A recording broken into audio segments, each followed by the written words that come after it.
This is how crazy the Globers are and how little they understand about perspective and optics. Is they'll come on TikTok and ask us questions like, if an observer is south of the Tropic of Capricorn and they watch the sun set, how come it appears to move south?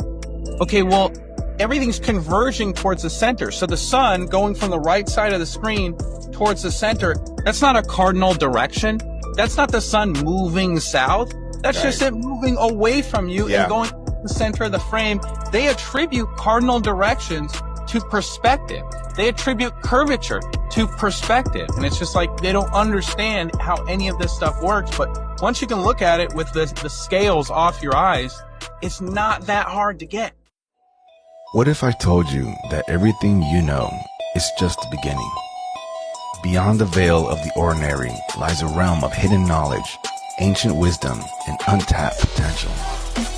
A place where consciousness expands, reality bends, and the impossible becomes possible. You weren't meant to stay asleep. You were meant to awaken. Open your mind, remember who you truly are, and step with me beyond the frequency 369. Hey, before we start the episode, if you're on YouTube or Rumble, like, subscribe, and hit that bell. You want to make a comment? Go for it. It's America. If you catch me on Spotify or Apple Podcasts, hit me with those 5 stars. I appreciate the support. Let's start the show. Welcome back to Beyond the Frequency 369. I'm your host, Cesar Pagan. And today we're diving into part 2 of one of our most talked about episodes on this show with none other than David Weiss, aka Flat Earth Dave. If you tuned in last time, you already know this conversation sparked something big. The comment section blew up. Hundreds of you jumped in with genuine curiosity, thoughtful pushback, and a whole lot of passion. Whether you agree with what you heard or question every word of it, one thing was clear. This conversation was not over. And here's the cool part. Dave noticed it too. He saw how fired up the comment section was and didn't just scroll past. He leaned in. Dave's not only passionate and informed, he's also a grounded, respectful, and genuine guy. He didn't have to come back for this episode, but he did. So this episode is our way of showing you that when you speak up, we're listening. We care about what you have to say. And when a conversation sparks curiosity like this one did, we're going to keep it going because that's how we grow, by exploring together, asking the hard questions, and staying open to new perspectives. And I want to say this clearly. When you take the time to comment, to ask real questions, to share your thoughts, we are listening. This show is not here to push a belief. It's here to explore together. Because through conversation, curiosity, and mutual respect, that's how we grow, and that's how we uncover what might really be going on. So today, we're giving the mic back to the audience. These are your questions, your thoughts, and we're diving in. And as always, it's not about having all the answers. It's about being open enough to ask the deeper questions. And with that being said, folks, let me bring in Dave and Nathan. Dave, how are you? Hey, Cesar, thanks for having me back. This was a great conversation last time. Looking forward to answering some questions. And I brought my trusty partner, flat earth expert, Nathan Thompson, with me. Hey, Nathan, how are you, man? Can you give us a little spiel about who you are so the folks can get to know you? Yeah, of course. So my journey with Flat Earth started about 10 years ago. I was looking into the brain with a gentleman named Michael Lavery. He wrote a book called Whole Brain Power, The Fountain of Youth for the Body and Mind. And I was one of his top students, and I'd been talking to him every day for almost 5 years. He was the smartest gentleman I'd ever had the pleasure of meeting with. And he took me on like his son. And one day he told me he'd been looking into Flat Earth. And my next question wasn't, how do you explain seasons, or why do things disappear bottom first? I said, how long have you been looking into that? And he said 7 months. And I about dropped the phone because I thought he was going to say Tuesday and we were going to laugh about it and it was going to be over. But after 3 days of not sleeping, I went and purchased the highest power zoom camera on the market. And I went and tested the Pacific Ocean for myself for about a week straight. And when I realized you're seeing 10, 20-foot tall boats at 10 miles out, and they should be below 60 feet of curvature, well, I got online and started talking about it. And that's when the censorship started. I started a group called the Official Flat Earth and Globe Discussion. That blossomed into over 150,000 people. And I've done meetups in probably about 250 cities. I've met about 5,000 of these flat earthers in person, giving them hugs. I got them in my cell phone. Like, I love these people. They're down to earth. They don't live in their mom's basement. They're testing everything. They're questioning what they've been told. And they're just great people to be around. So I surround myself with those people now. I've been doing meetups all year. I've been in Tampa, Orlando, Memphis, Greenville, South Carolina, Fort Smith, Branson, Missouri. So I just love meeting these people. I plan on meeting more of them. So if you could follow my journey, I'm on TikTok is Enoch of TikTok, like spelled like the book of Enoch. My Instagram's Enoch of TikTok. Facebook's Nathan Thompson. And it's an honor to be here. Thanks for bringing me up, guys. Make sure you download Dave's app. He's got daily videos. He's got archives of videos. He's got ways to message people. When there's meetups in your area, he sends out notifications. Like I always say, I'm the second hardest working flat earther next to Dave right here, bro. This guy.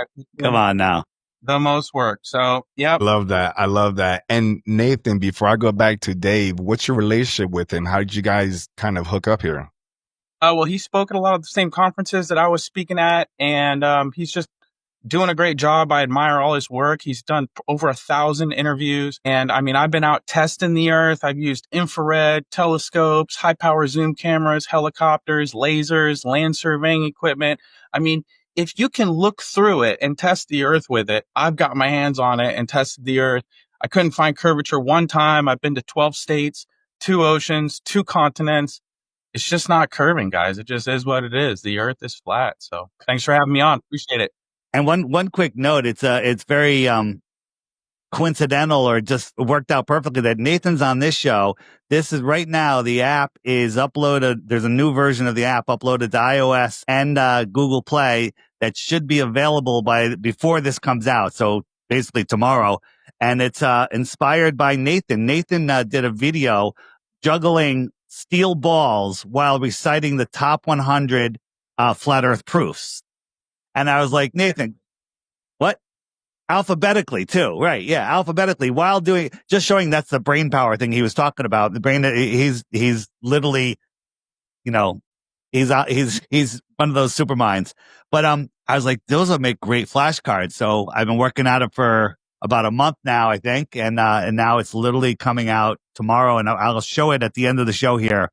We'll do a little demo, show you what it's going to be. And I think it's going to be a game changer, just helping people learn more for themselves and teach others. Yeah, absolutely. And I appreciate that, gentlemen. And folks, I did get a preview of these flashcards, and they're amazing. They're like Sesame Street, as I say. There's just boom, boom. You know what I mean? So nothing hard to follow. So yeah, we'll definitely make sure that we show you guys that. For those of you that are listening, for the remainder of this show, when you get home, switch over to YouTube and watch this on video, okay? Because Dave is more of a presenter. So this is I'm a visual learner. I know some of you are, so make sure that you do that. And before we start these questions, Nathan, you mentioned that you go out there and you put in the work and you test things out. This is something that's been after I got Dave on the show, a lot of the comments were talking about, well, how do you prove this and how do you know that and yada yada. And you're here telling us that you actually go out there and put in the work and test things out. So hopefully through some of these questions here, you'll be able to apply some of the things that you tested to answer those questions. And folks, reminder that these gentlemen don't know everything. They don't have all the answers. Like I said, they're putting in the work. So for those of you that are commenting, and I'll be frank here, if you're bashing these gentlemen, you put in the work. All right. You tell us what you find. All right. And then bring it back here. Matter of fact, if you find something, I'll tell you this right now. If you find something that disproves or contradicts what any of these gentlemen say today, I'll bring it on the show. You show me what you got. Okay. And again, it's not about disagreeing or arguing. It's simply about sharing information, guys. So with that being said, let's go straight into these questions here. Now, folks, for those of you that are listening and watching, I went over almost about 1,000 comments and questions. Now, I couldn't go through every single one of them, so I used AI to give me the top 300, and then from there, we did it again, and I got the top 20. So we're going to go over the top 20 questions and comments that came up, and I organized in different segments. The first segment is flight paths and high altitude tests. So let's get this started. And for those of you that are listening, I will be calling out, I'll give some shout out for some of these folks that have wrote in. So that way you get a little credit for the questions, and I'll put it on the screen as well. So you guys should be seeing it below as I ask these questions. So here we go. Gentlemen, are you ready? Sure. Okay. So here it is. So let's talk about planes and balloons, because these are some hot topics that were brought up by the audience. And what I love about these is because they're rooted in physics and logic. So the first question comes from @Russ Cooper with 2 R's at the end. His question is, why not just send a balloon with a 360-degree camera to prove Earth's shape? So who wants to take that one on? Go ahead, Nathan. You start it. It's admitted by the Delphic oracles of the heliocentric model that when they send up high altitude balloons, when Felix Baumgartner goes higher than any civilian's ever been on Earth, it looks flat. So to claim that like we would leave the surface of the Earth to figure out what the surface of the Earth is kind of ridiculous in my opinion. But also, even if you do, it's admitted by the other side that you're not going to see the curvature of the Earth. So not only do we not see it when we go up, we don't see it from the floor either. So it's just safe to assume it's not there. Go ahead. Yeah, the globe is spinning to the east at 1,000 miles an hour at the equator, if we believe in the globe. So this balloon is at 127,000 feet. It's it's disconnected from the spinning Earth for over 3 hours. So if it's spinning to the east, it should be 3,000 miles to the west when it lands. But this balloon landed east of where it took off from. So not only did it go up, it would have to speed up to outrun the spin of the Earth because it's making a bigger circle because it's higher up. It's a bigger circle than the surface of the Earth, right? And if you look, it looks flat. The sun looks very local. And why isn't the Earth spinning out from underneath it? So it's admitted, guys, that no civilian is seeing the curvature of the Earth when you go up in altitude. So really the only time you can see the curvature is if you're ordained by the GOV to go up into space and look at the globe. But other than that, no one else is seeing the curve because it's not there. So now you mentioned, Nathan, you mentioned ordained by the GOV, by the government. Is that what you mean? Yeah, only 550 people have been to space, according to NASA. It's under 600. That's like a full movie theater on a Friday night. You give me $50-60 million a day for 50 years, I can fill up a movie theater full of liars on a Friday night, no problem. You know what I mean? And I want to ask you, Nathan, a question that I asked Dave on the last time that he was on is, if NASA came to you, knocked on your door and say, hey, we got one spot available for you to go up in space, would you go? Because yeah, I mean, I would. It's just I've been to the rocket launches. I know that the rocket launches are parabolic. That's why they have admittedly a NASA graveyard at one spot 10 miles out from when they launch them. They always launch them near the ocean. And so they're not sending anyone to space, me included, but also that's not the easiest way to test it, right? I mean, we can buy a high power zoom camera for $500, $1,000 and go out to a large body of water. I don't need some hypothetical where the GOV knocks on my door and says, hey, Nathan, you're a special boy. We want to send you off into space. It's easier to figure it out than that. You know what I mean, Caesar? Yeah. And I'm glad that you mentioned also that even they have admitted that they can't even prove a curvature, which is interesting. So Dave, what do you have there? These are just all rocket launches. If you look, they just go up and they go out into the Bermuda Triangle, and they disappear out there. Everything is just launched out into the ocean, out of view. Not many boats are in the Bermuda Triangle because boats mysteriously disappear. Let's imagine that some boat randomly was out there at the wrong time, happened to see something they shouldn't see. They got to get rid of them. No one's going to be suspicious. They were in the Bermuda Triangle. That's funny. So it's not even the supernatural that's getting rid of them. It's the government. Right. But rockets do this curve, but airplanes that leave these funny lines in the sky, they're nice and straight. Dang. Wow. Good photo. Yeah. That actually, and folks, you're going to see me throughout this episode kind of get this little aha moments. And this is what I like about what Dave shows here though. So again, make sure that if you're listening, go to YouTube and watch some of this stuff. Again, Dave's going to show you his app later on at the end of the show. Amazing information. So Dave, before we go on to the next question, is there anything else you want to add to that, or are we good to move on to the next? No, I mean, balloons, you send a balloon up. We've sent balloons up. We've sent balloons up looking up at the stars. And the funny thing is, we launched them at nighttime. You could see all the stars. Beautiful, clear night. What's going to happen, Caesar? As it gets higher and higher through the thickest part of the atmosphere, are the stars going to become brighter and clearer, or are they going to get dimmer and smaller? I would think they get dimmer and smaller. Well, why? You're getting closer and you're getting through the air. You're getting through the thickest part of the atmosphere. They should get brighter and brighter in the heliocentric model. The atmosphere, the lower part of the atmosphere is the thickest. So the higher you get, the clearer the air is, the less pollution there is.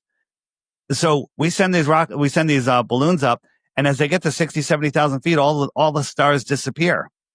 Now, if you ask me why, I could speculate a million reasons why, but I can't tell you why. But the heliocentric model, the opposite should be true. They should get brighter and brighter and clearer and clearer. Can you give us one of your speculations? One of my speculations is that the stars that we see are projected through the dome firmament, and we're seeing them in an apparent position, and we have personal relationship to all of the luminaries in the sky, and none of them are even physical. There's my speculation. I have no proof that that is the case, but there's lots of evidence for it. I love Nathan, that. you have a theory on that? I mean, the same way there has to be precipitation in the air for you to see corpuscular rays and for you to see rainbows, you need some sort of screen for the light to be illuminated off. I mean, light can't reflect or be absorbed by nothing. And so there needs to be, as soon as you get high enough that there's not enough there for the light to be perceived, the stars apparently just disappear. And that's admitted on both models. They admit, the NASA astronauts, on the way to the moon, that you don't see stars. But then they asked Don Pettit during a live ISS interview if you can see stars. And he said you could see the stars and you could see Magellanic Clouds and planets. So they can't get their story straight, but even they agree when you go up in altitude, the stars apparently appear to just disappear. You need the atmosphere for them to be perceived. And before we go back to Dave, you mentioned two things. Did you say actonauts? I said astronauts, yeah. Actonauts, yes. Okay. I love that. I just want to make sure that I heard these cool nuance coin terms and everything. And I'm going to assume that you're saying that because they're actors, right? I got you. I'm with you. Space may be the final frontier, but it's made in a Hollywood basement. I love it. Yeah. Use your common sense, not the nonsense. Where is the light that is projecting these beams, these corpuscular rays? If you do the geometry, that light source is not that high above where the top of this picture, right? It's a local light. If you pulled that light 93 million miles away, it would look like this. All the light would be coming in parallel. I see what you're saying, Dave. Yeah. Nobody has ever seen this. Oh, right? Okay. Go back to the last one again. Wow. Yeah. I see. Yeah. Because if we're like this big, right? The Earth, and this sun is like however large it is, it should be lighting up everything. And I mean, a lot of light, but somehow we get these beautiful, like little, godlike rays and everything, like it's localized. So again, folks, even though I am like kind of aha moment, I'm not saying I agree or disagree. I'm just kind of going with the moment here, but that makes sense to me, Dave. You can get a piece of cardboard, poke a bunch of holes in it with a pencil or something, and hold it a foot above the floor, and then hold a light bulb maybe a couple inches above that, and you'll see the corpuscular rays. Then just go outside, just raise it high up, or just use the sun, because that's a distant light, even though it's local to the Earth, but it's distant to that perspective, and the rays will be straight down. You'll see them straight. So a close light makes say the word for me. Corpuscular. I started with a P. Corpuscular rays. And a far light makes straight rays. What do we see? What do we experience? What are we told? Different things. Yeah, you need three constituent parts to have corpuscular rays. You need a local light source. You need some sort of obstruction, which in this case would be the clouds. And then you need particulates in the air for you to see the rays. If there's no particulates there, water vapor in the air, you're not going to see the corpuscular rays. And on top of that, to prove that the sun is local, you've got something called the UV light index. If you Google the UV light index, if I was as quick as Dave Quick Draw McGraw over here, I would have it on my back screen right now. But it shows that all the UV light from the sun is focused between the tropics. Now, like you said, if the sun is 1,000 times bigger than the Earth and 90 million miles away, and the heat is radiating outward in all directions, you wouldn't have it beaming between the tropics like some sort of laser beam. The only way that works, the only way the sun shrinking with a solar filter off in the distance works, the only way you get a silver lining on the small portion of the clouds, or when it sets, it has something called a local light illumination. It just illuminates a small portion of the horizon. If it was bigger than the Earth, those rays would come in all directions at the Earth, bombard the Earth from all sides, and you would see the horizon illuminated from the left side of your view completely to the right side of your view. It would all be illuminated. The silver lining will go completely across the sky, and the moon does the same thing. The moon's 2,160 miles in diameter, so it's almost the size of the United States. But when you look at the light coming through the clouds, it's only directly around the moon. When if it's a ball reflecting light in all directions, and it's 250,000 miles away, and it's reflecting sunlight, then it would illuminate the entire night sky. But it's a local light illumination. So sun and moon, small, local, they're the same size for a reason. It's not just a coinky-dink, some sort of cosmic accident that people believe in. Now, the spread of this light, I mean, we still would have day and night, correct? Because we're not talking about illuminating the entire planet. Just like if it's this side, the whole thing should be lit equally, right? Yeah, well, light doesn't travel forever, right? As light moves through our atmosphere, there's four things that cause attenuation, four main things: water vapor, carbon dioxide, oxygen, and ozone. So as the light's moving through our medium of air, it's being absorbed and reflected by particulates and stuff in the air. So it can't reach the other side of the flat Earth. It's too far away. So yeah. Dave, what do you have there? No, I was going to say you can just go into a big dark room and get a small light and hold it over one end of a table or one end of the floor. It'll light up just a little area, and the other side of the room will be dark. Now, you could go over to the other side of the room and look over and go, but I could still see the light. But you have to remember, we have an atmosphere, which is a layer. The lights in the sky are above that atmosphere, and everything converges into the horizon, which I call the horizontal eye zone, the horizon. And the lights just go beyond it. Like if this is the atmosphere and here is the sun goes away, it takes its light with it, and it goes beyond the horizon. It's not below it. It's just beyond it. Beyond it. Yeah. Yeah. Oh, that makes sense. I love that. And I think I've seen one of your clips showing that with the ball kind of moving away and everything. So, cause it looks like the sun is setting, but it's really nice. It's kind of going away and everything. So I love that. Yeah. I mean, one of the biggest ones is, what about sunsets? How does the sunset? I watch the sunset over the ocean, and you have to understand what the horizon is. I'll even say this. Many flat earthers don't know what the horizon is, because the horizon is your horizontal eye zone, right? That's where the name horizon comes from. And when you look at it, a lot of us say the horizon rises to your eye level, or it almost rises to your eye level, right? Well, it appears to rise to eye level. The truth is the physical Earth horizon is always 6 feet below your horizon if it's a flat surface and you're 6 feet tall, below your eyes. But the truth is, the atmosphere, let's say the atmosphere is 20,000 feet, 30,000 feet, that compresses and becomes opaque. So that line you see is 30,000 feet above your eyes. 30,000 feet, but it looks, by the way that we see, it looks like it's at your eye level. I'll just show you a quick example of how that would make the sunset. And if I could find it quick enough, here. Yeah. And don't worry about hurrying up. No problem. You're not going to need to too much. So here's a sunset.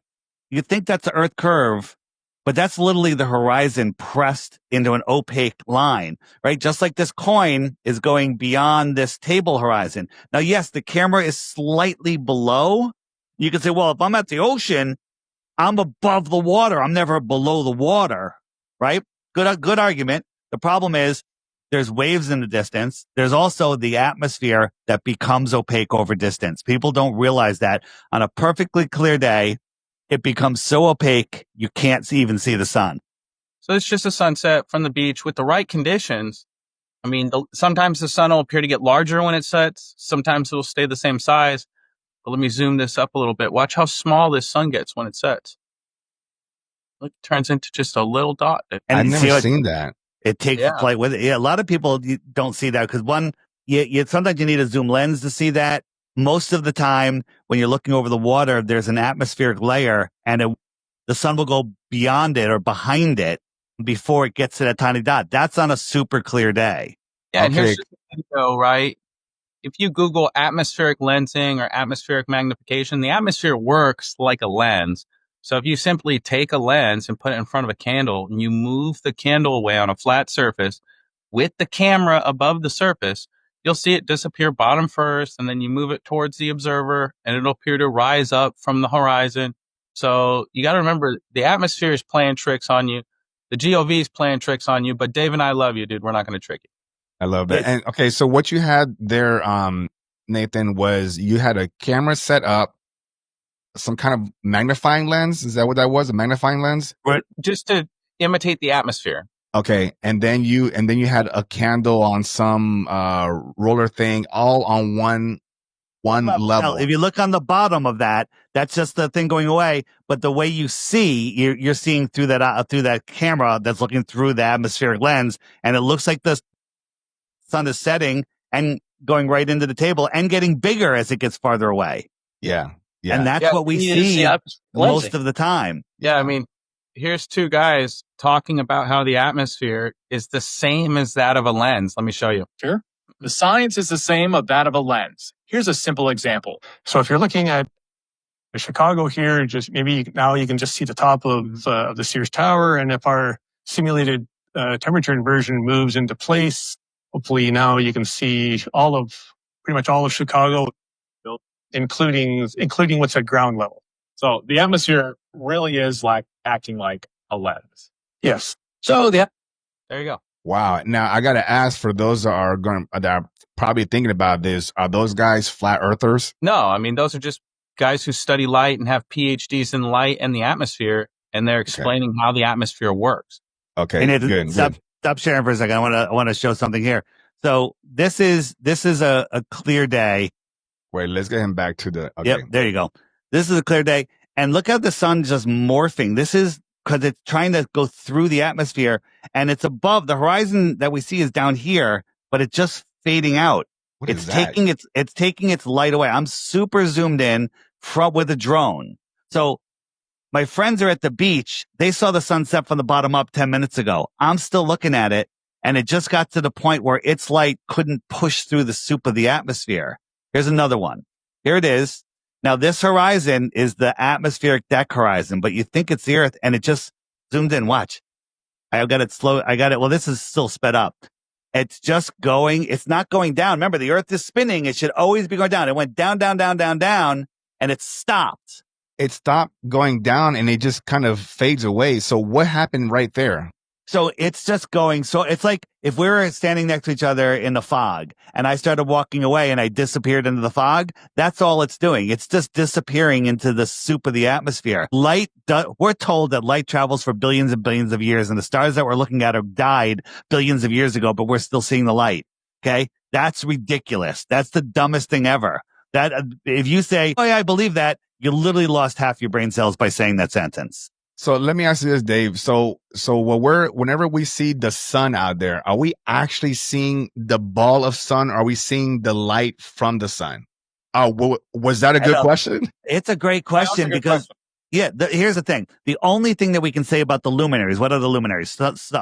Planets, stars, sun, comets, right? Anything not man-made in the sky. Those are luminaries. The only thing that we can actually, honestly, 100% say is they're lights. That's it. We don't know what they are. We don't know where they are. We don't know how far they are. We don't know who put them. Well, we can guess who put them there, but right. We can't guess. We don't even know their purpose. I mean, the moon, we're told, is pushed off of the Earth by a planet crashing in the Earth, taking a quarter of it away and creating this sphere that just magically goes around the Earth. But it somehow controls women's birth cycles. Okay. Weird. Somehow its light is cold. Right? When you magnify moonlight, when you magnify sunlight and you burn ants, right? I know you did it. Don't deny it. I did it. Yeah. Okay. Yeah. I did it. So you magnify moonlight, it gets colder. Yeah. Yeah. Yes. I've done that. We've done that. We did it in the day we burn ants, and then at night we try to do it and nothing was happening. That was a long time ago, but wow. Thanks for that, Dave. You're going to get a lot of hate for your animal torture on this. comment. No. But I know, hey, I know you folks have burnt ants too, though. And I was a kid, so give me a little grace here. Maybe I did. Maybe I didn't. I got What you another got, video. Nathan? I Yeah. got another video for you, Yeah, Caesar. This is forward-looking infrared. Now, this is like RoboCop vision, right? But you can do it for much cheaper. This is a $4,000 degree or dollar instrument. For $30, you can go to Home Depot and get a laser thermometer, and you just point it at the shade, which you can see here. The shade is red. Red would be hot. Light blue and dark blue would be the colder portions. You look out into the moonlight, and that's all colder than the part that's been in the shade. Now, the moon light, when you test it, is measurably cold. It cannot be reflecting sunlight. And you can Google this too. According to NASA, the European Space Agency, and space.com, the moon is emitting magnitudes more gamma energy or gamma radiation than the sun. So it's not getting its light from the sun. The moonlight is separate and unique from the sunlight. Wait a minute. Let me process that. You say so the moonlight is not coming from the sun?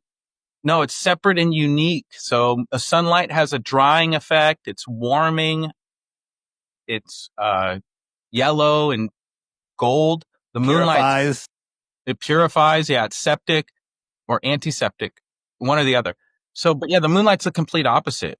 It has a dewing or moisturizing effect. It has causes decay.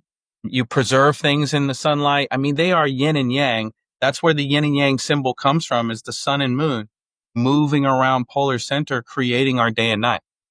Yeah, and when you look at the moon, you don't have to squint either. You can actually go blind by the moonlight. It causes scorpions to glow. The sunlight doesn't cause scorpions to glow. So something very unique about the moonlight. It causes the sap to come up from the ground during certain cycles of the moon.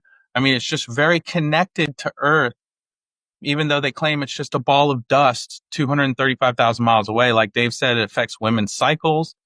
It's very interesting. I just want to show you, this is a bridge. Now, you would think this is the horizon of the bridge, right? You can watch this biker. Now, these trees, the horizon's really here. So this is more, when you're looking out over the water, this is what you're seeing. So the horizon is far beyond what you're seeing. And if you watch this guy, I'll just fast forward a little bit. He literally just turns into a little blur, right? Yeah. But he's still on the road. He's still on the road. Right. And this is how we see. Now I'm going to compare it to a sunset. Let me just jump forward here. So here's a sunset. Let me just get to the point. So here's a sunset. This is with a solar filter, and we're watching the sunset go away. I just jump forward again, and we're watching him. It's very, very similar. So the horizon is literally up here, not down here. So the horizon, globe believers are like, this is the horizon. You can't have a horizon in the air. What is sky? Sky is when you can't see anything physical. You're just looking at air, the opaqueness of the air, and over distance, air becomes opaque.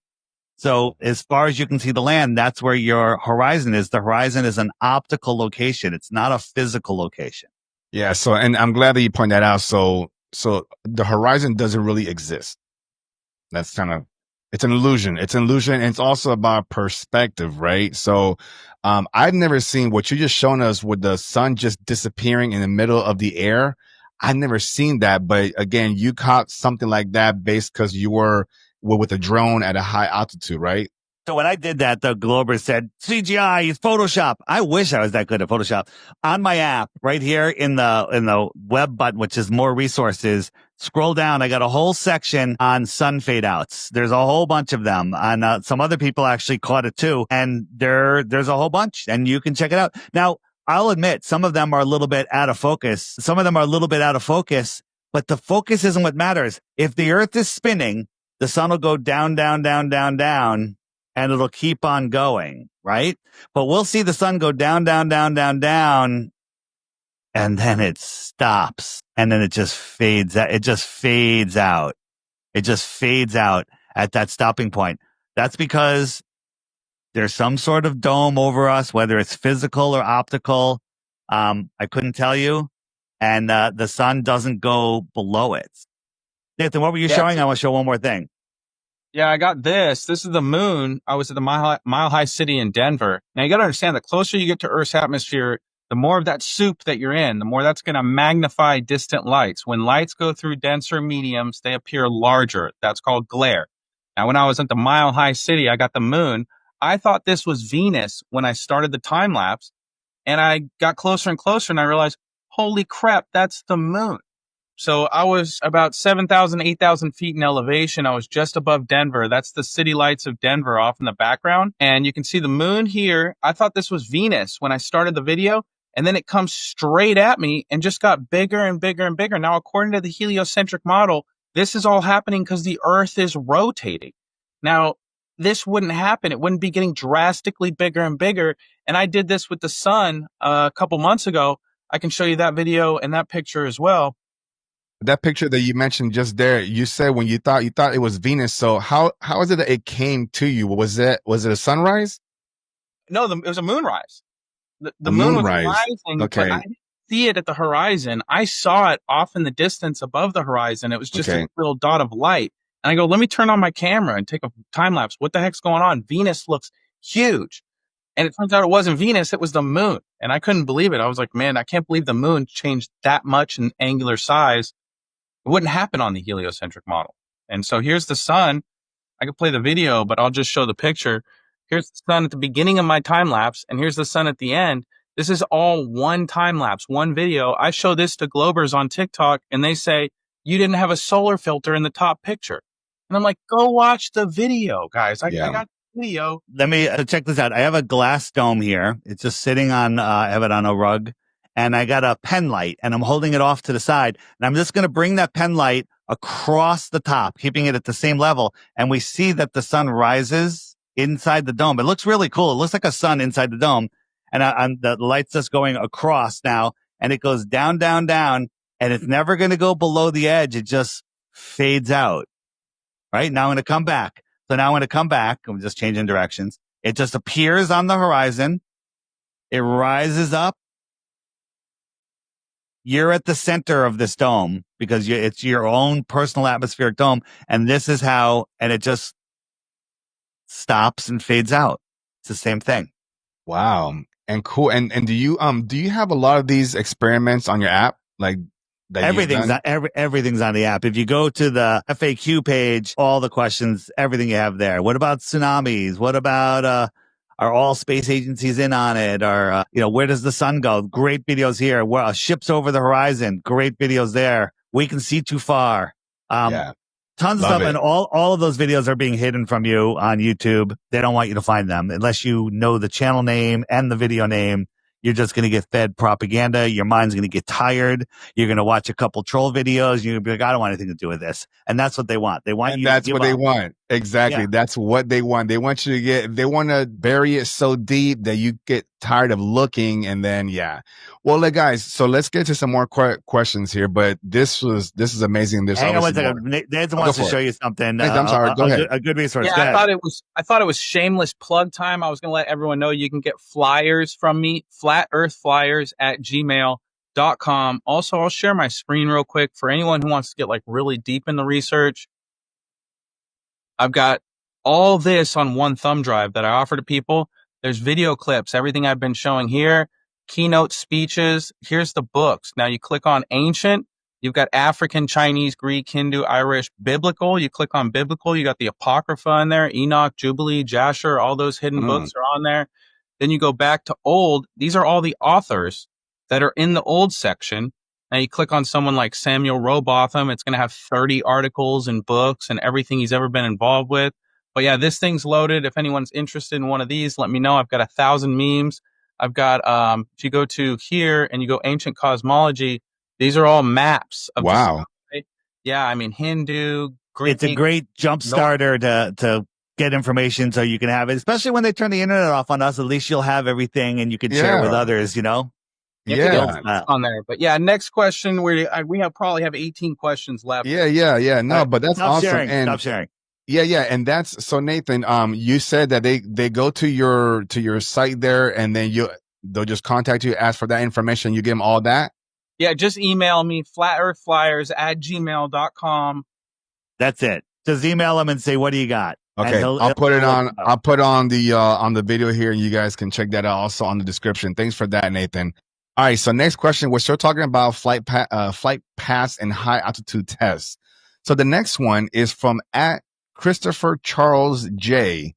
If a plane is heading into the spin at 500 miles and 500 miles an hour and Earth spins at 1,000 ... How does that work? Well, the globe explanation is, well, it's all, you're connected to the Earth, so you're moving at that 1,000 miles an hour. And so when you're at the atmosphere, the plane and the Earth is moving at that speed. So it's all relative to your starting point, which is ridiculous because if you start up at the North Pole, so on the equator, a plane is parked on the runway, it's moving 1,000 miles an hour because it's got to go 24,000 miles all the way around in one day. It's moving 1,000 miles an hour.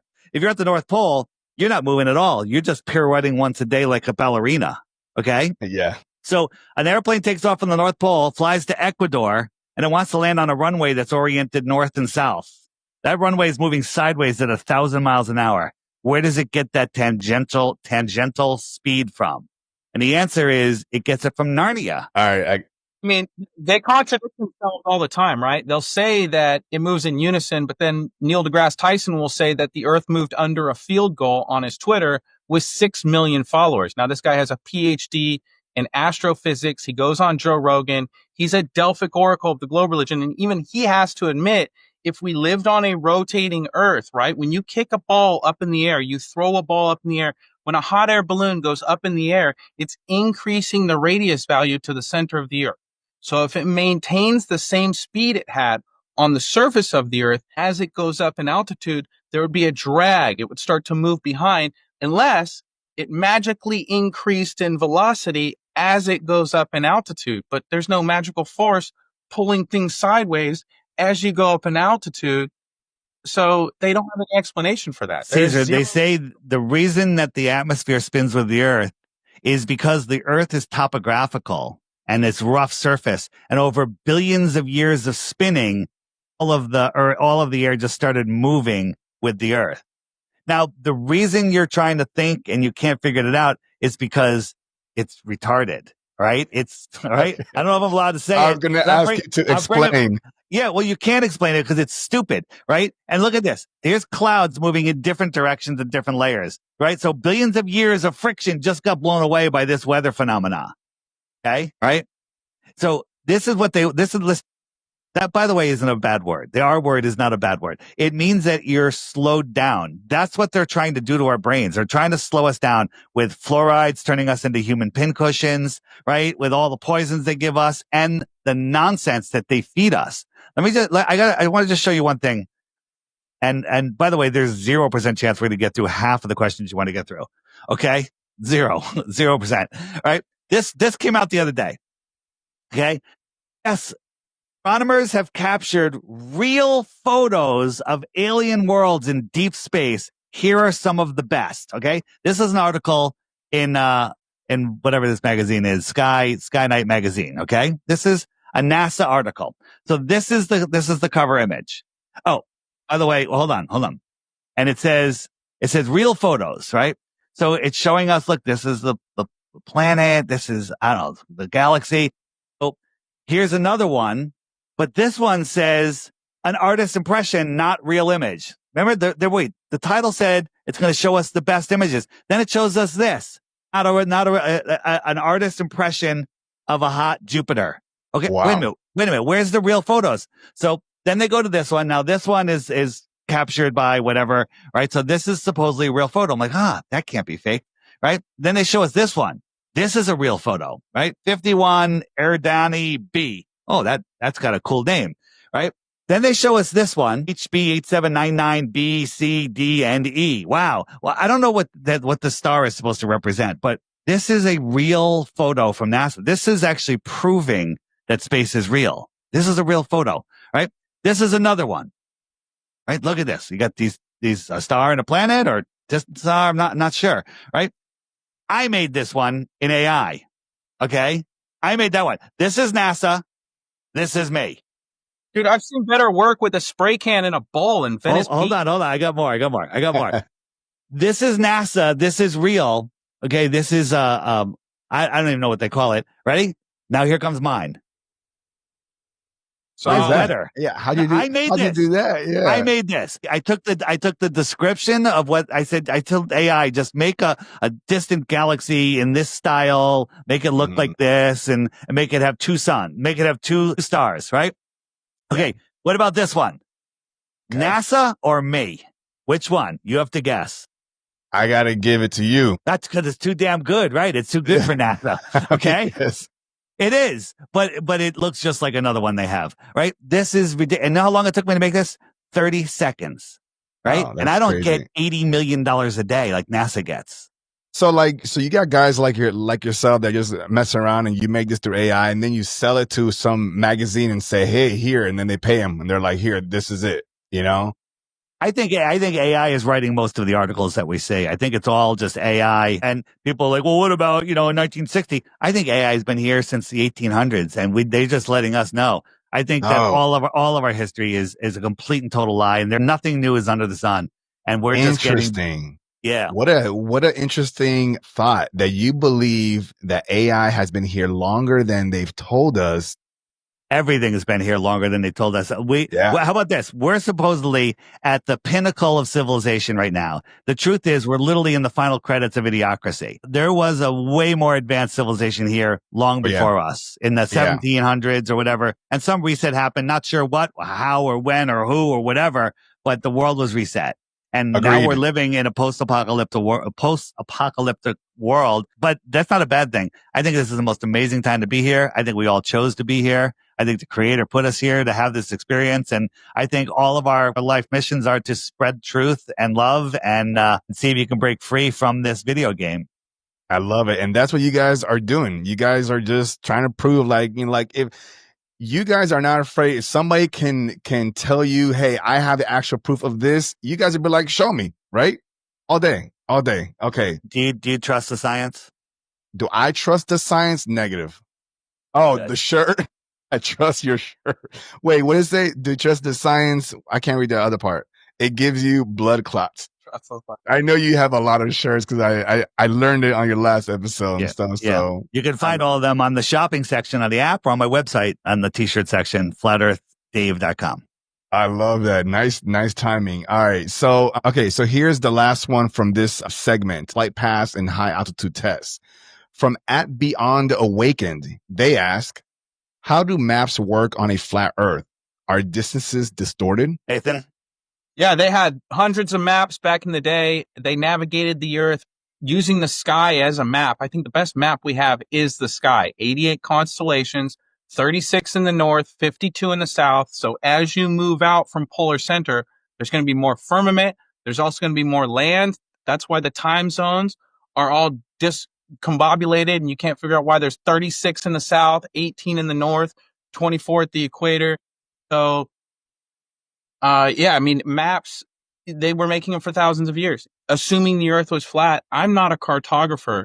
And this is something we get from Globers all the time. It's like, hand me a map of the entire known world, model everything, and have an explanation for how everything works, and put it on a silver platter and feed it to me on a silver spoon while making airplane noises. And it's just like, bro, I haven't mapped the entire known world for you. I'm sorry. I tested 12 states, 2 continents. I used all the best technology I could. If I let you down, I'm sorry. Yeah.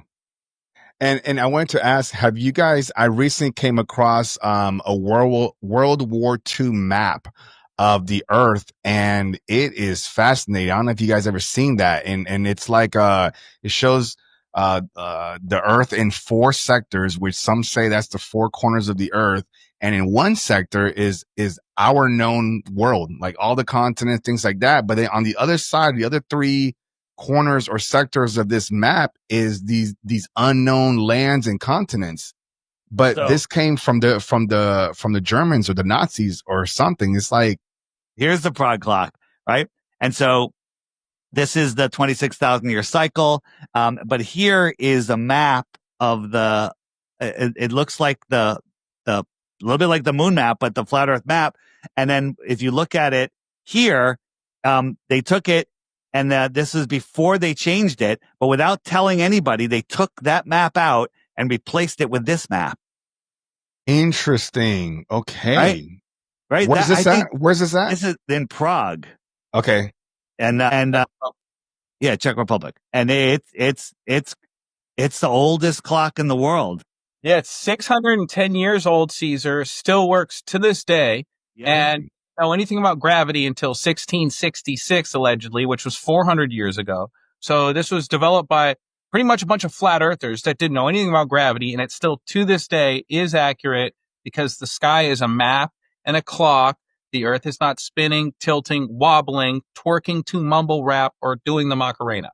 I love it. I love it. I appreciate you guys sharing that. Let's get to the next section here. This next section here is about curvatures and the horizon, which you guys cover some of this over here. So a bunch of you folks that are listening and watching had questions about the curve or the lack of it. So Dave, let's talk a little bit more about the curve based off of these questions here. So let's see here. We got one from @sunnyparadise. A laser test over water would be the easiest proof. Has one been done? Yes. Go ahead, Nathan. Yeah. I mean, we did a 17-mile laser test at the Salton Sea. Then we did a mirror reflection test during the day because you can't really see the laser during the day. You got to reflect the sun with a mirror. And over 17 miles, there should be about 170, 180 feet of drop or curvature or a hump of water between one observer and the other on the other side of the shore. But we saw the laser. We saw the mirror reflection test. I had my friend Josh go to the Salt Lakes Flats in Utah, and he did a 35-mile laser test. These have been done all over, but that's what's nice is we've done the laser test, but you could just see too far, right? You just get a high-power zoom camera or a telescope and look at things that should be clearly obstructed by the curvature of the Earth, and they're all there. It's like an illusion of the globe where the atmosphere just makes everything in the distance appear as if the Earth is perfectly flat. And here's the thing. Nathan's done a bunch of these. I've done some. A lot of other people have done it. But the problem is, you go to the location. You got to go film crew. You got to have batteries. The weather has to cooperate. Most of the time, the weather doesn't cooperate. You have, and then, it's like, oh, you're trying to get on a certain day where the sun lines up. So you have to do it only sometimes once a year or twice a year, depending on where you were. So it's very difficult to do these. But we did them all for you, and we documented the crap out of them. If you go to the More Resources page, which is that you hold any button down, I'll tell you there's More Resources is that button. And you go to that page and you just scroll down to experiments. Let me just switch here. Hold on one second. Experiments. Here are the best experiments, all done, all categorized for you. You won't be able to find them on YouTube, but unless you know the exact name, all documented. Now you can watch these. You can say, that's pretty well documented. I don't really need to go do that myself, but feel free to go do it yourself and document it yourself, right? They're all here. They're all mind blowing. Every single one of these videos completely 100% destroys the globe religion because it is a religion. It is an indoctrination, and they're all here. This playlist alone will, watch 1 or 2 or 3 of the videos, and it's over. It's over.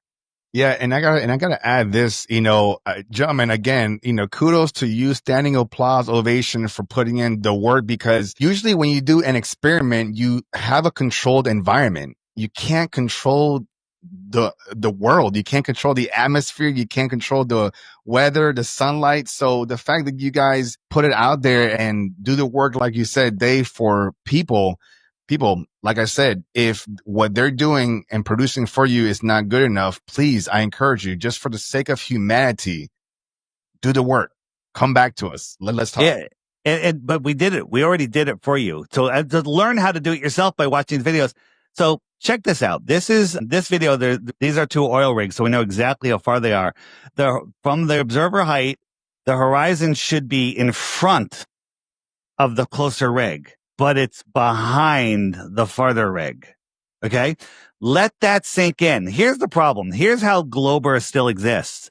Most people don't even understand what I just said. Yeah, I'm processing, Dave. So please, for me, at least. I'll say it a different way, Dave, right? If we lived on a globe curving in all directions, the horizon where the sky appears to meet the ground would be a physical place. It would be a geometric location based on the numerical value of the radius. So for a 1-foot observer, would be 1.2 miles out. For a 6-foot observer, it would be 3 miles out. For a 60-foot observer, it would be 10 miles out. Now, Dave's picture here is, I think, 10 feet off the ground. The horizon should be at 6 miles. Both those platforms should be obstructed bottom first by the horizon, by the physical curvature of the Earth.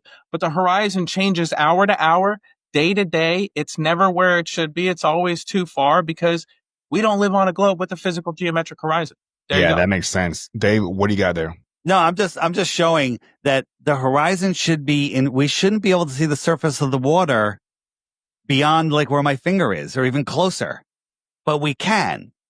Now, there will be certain days where you can't see the surface of the water due to visibility, due to waves, right?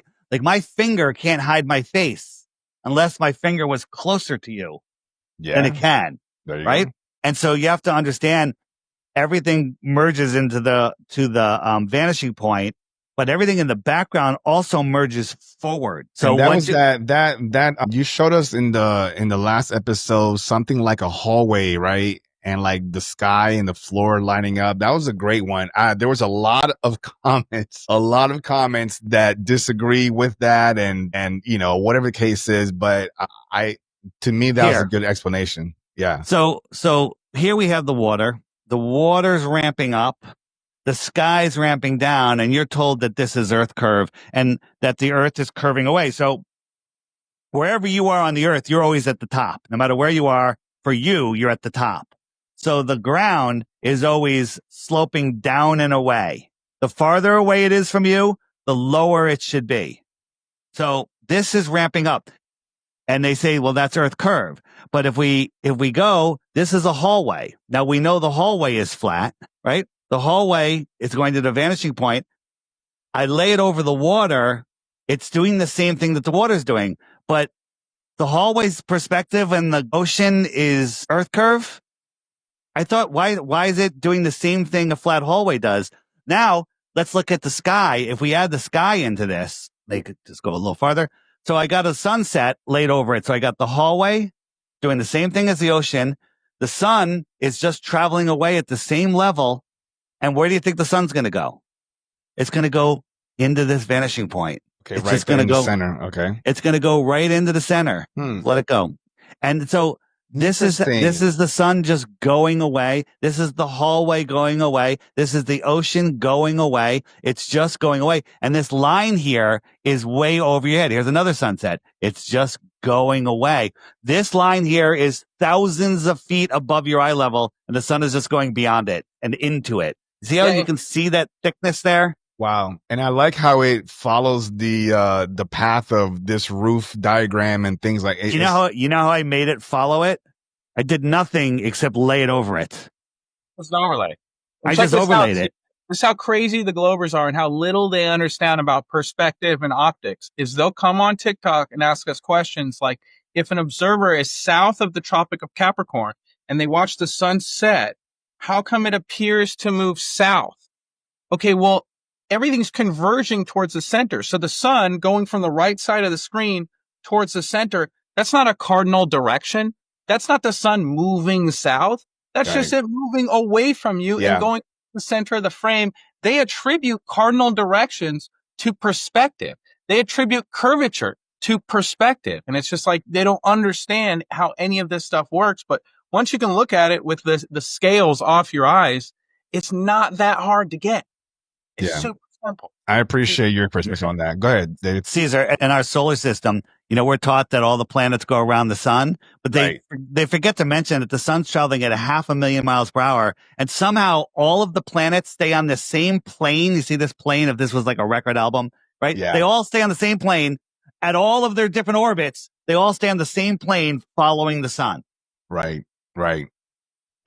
I'm going to say ridiculous, but you know what I'm really saying. It's the other. I know what you mean. Okay. But since in grade school, we're taught sun's in one spot, everything's going around it. But one of the great diagrams that I saw for the first time was from the last episode, how they're moving like that. And I'm like, holy shit, why didn't that come to my mind? And I'll admit, folks, I didn't even think about that. But yes, if let's say the story is from the Big Bang, right? Everything got pushed out, then we're just continuously spinning like that. what's here? What are you showing here? This is the whole solar system does this around the galaxy. This is what they're telling us. It does this little wobbly path. So we got the planets orbiting, we got the sun, them going around the sun, and then if we zoom out, it's showing us the alleged path that the sun takes around the great attractor. The great attractor. We're never in the same spot if we're moving along. Ever. How? Never. And I don't know if I asked this before, so for some of you that are asking this question, I'll ask it for you. How is it that the stars are always in the same spot for us? Like Earth. I can see the Big Dipper every night. I can see Orion's belt. Talk to me. Oh, and also about the pyramids. They're all lined up to these 3 stars. And so talk to me about that. Somebody here. So Nate, I'll let you go in a second. You take the Big Dipper. You got the handle, and then you got the cup, and then the last 2 point towards Polaris. They say that's God's throne. And if you look at the Big Dipper, you take a picture of it once for each season, it creates a swastika. The swastika literally is pointing to the creator. It was stolen. Okay. Yeah. Interesting. So you're saying that the swastika. I wish I got to pull up a graphic for that. I don't have the graphic for that. It literally, that is what the swastika is. So that's where they got that symbol from. Yeah. Yeah. Nathan went to Georgia Guidestones. Tell him, Nathan. Yeah, I think they actually inverted it on the German one. The Asian one, the ancient one, was the direction that the Big Dipper travels with the sun, but they flipped the arms for the German one, just so you guys know it's inverted. But yeah, this is the Georgia Guidestones. There's something like the pyramids you mentioned. It's called astroarchaeology. They're lining up giant megalithic structures with the sky, and these were used to predict the equinoxes, eclipses, the sunrise, sunset, high noon. And here you have a hole that was drilled through the Georgia Guidestones 40 years before I showed up. Now, this star is allegedly 430 light years away from the Earth, and these people knew to position these rocks 40 years before I was going to show up so that this would be the only star visible through that hole. And you can see all the other constellations and stars moving around perfect unison. Polaris is actually the center of the universe or the solar system, not the sun. Everything is moving around Polaris, which, in my opinion, right below God's throne. But they took these rocks in 8 different languages, talked about a plan for world domination, and they wanted to reduce the population of the Earth. And Nathan, stop sharing for a second. I got a graphic just so people can understand. This is the hole Nathan's talking about in the center, and it shows Polaris. Now, the global argument is, even though we're traveling 4.5 billion miles a year chasing the sun, never to return to where we were before, 430 light years is so far away that there's no parallax. Parallax is when things move, right? It's closer, things move faster, right? And so, which is ridiculous, but okay. But the Earth is also wobbling 1 degree every 76 years. So 1 degree is 3 full moon widths in the sky. So a half a degree, 40 years, is 1.5 moon widths, right? That hole would have been that star would have been out of the hole. So we started making videos about it. They started going viral. This is rock solid proof that we're not moving. And did we talk about this last time? I don't know. Boom. Georgia Guidestones were hit by some terrorist, blew them up. 3 hours later, bulldozers there, took the whole thing down, stole the time capsule. No investigation. Yeah. We did cover that on the last one. We did. All right. Well, it's worth covering again. Yeah, absolutely. Yeah, that blew my mind when you mentioned that. I'm like, so there's now that area there is just, there's nothing there. Nothing. Like they removed everything. It's all gone. And there was no explanation as to why they moved it? Well, a terrorist blew it up and they bulldozed it away and they buried it, and something else happened on the news and everybody forgot because they're all fluoridated and don't care. Just like that. Okay. Yeah. Simple. That's fair enough. All right. Let's do another one here. I'm going to move around here. Let's see here. Let's go rapid fire. Yeah. I mean, I'm trying to make sure that we get some. All right. Here, the thing is, Flat Earth isn't something you learn in 3 seconds, right? You can learn the globe in 3 seconds. You could go, hey, we're spinning, we're doing this, we're doing that, and gas and hydrogen exist in a space vacuum, and it heats the Earth, and the tilt of the Earth goes, okay, that's it. If you say okay, you win. And it's over. Absolutely. Flat Earth, you actually got to use your mind and think about it. Yeah. And a lot of folks don't want to waste all that energy, right? So so at Zen, underscore Sky Soul. Dave and Nathan actually just answered your question, and yours, I'll put it up anyways. It says, does the sun actually set or shrink into the distance? We just covered that. So fantastic. Let's see. At theory underscore Blaze says, how do you account for eclipses and lunar phases on a flat Earth? Can someone cover that? Which eclipse are we talking about? Solar or lunar eclipses? Lunar eclipse. Okay. Yeah. I'll start and I'll let Nathan go. So here's an eclipse. The lunar eclipse happens when the sun and the moon are across from each other. There's a full moon and the earth goes in between and eclipses the moon. Now, believing that the earth can send a crisp shadow 250,000 miles, when if you put a basketball on the ground, it has a perfect shadow, if it's at noon, there's a nice stark shadow around it. Lift the basketball 10 feet in the air and you can't even see the shadow because it just dissipates, right? So shadows don't even do that.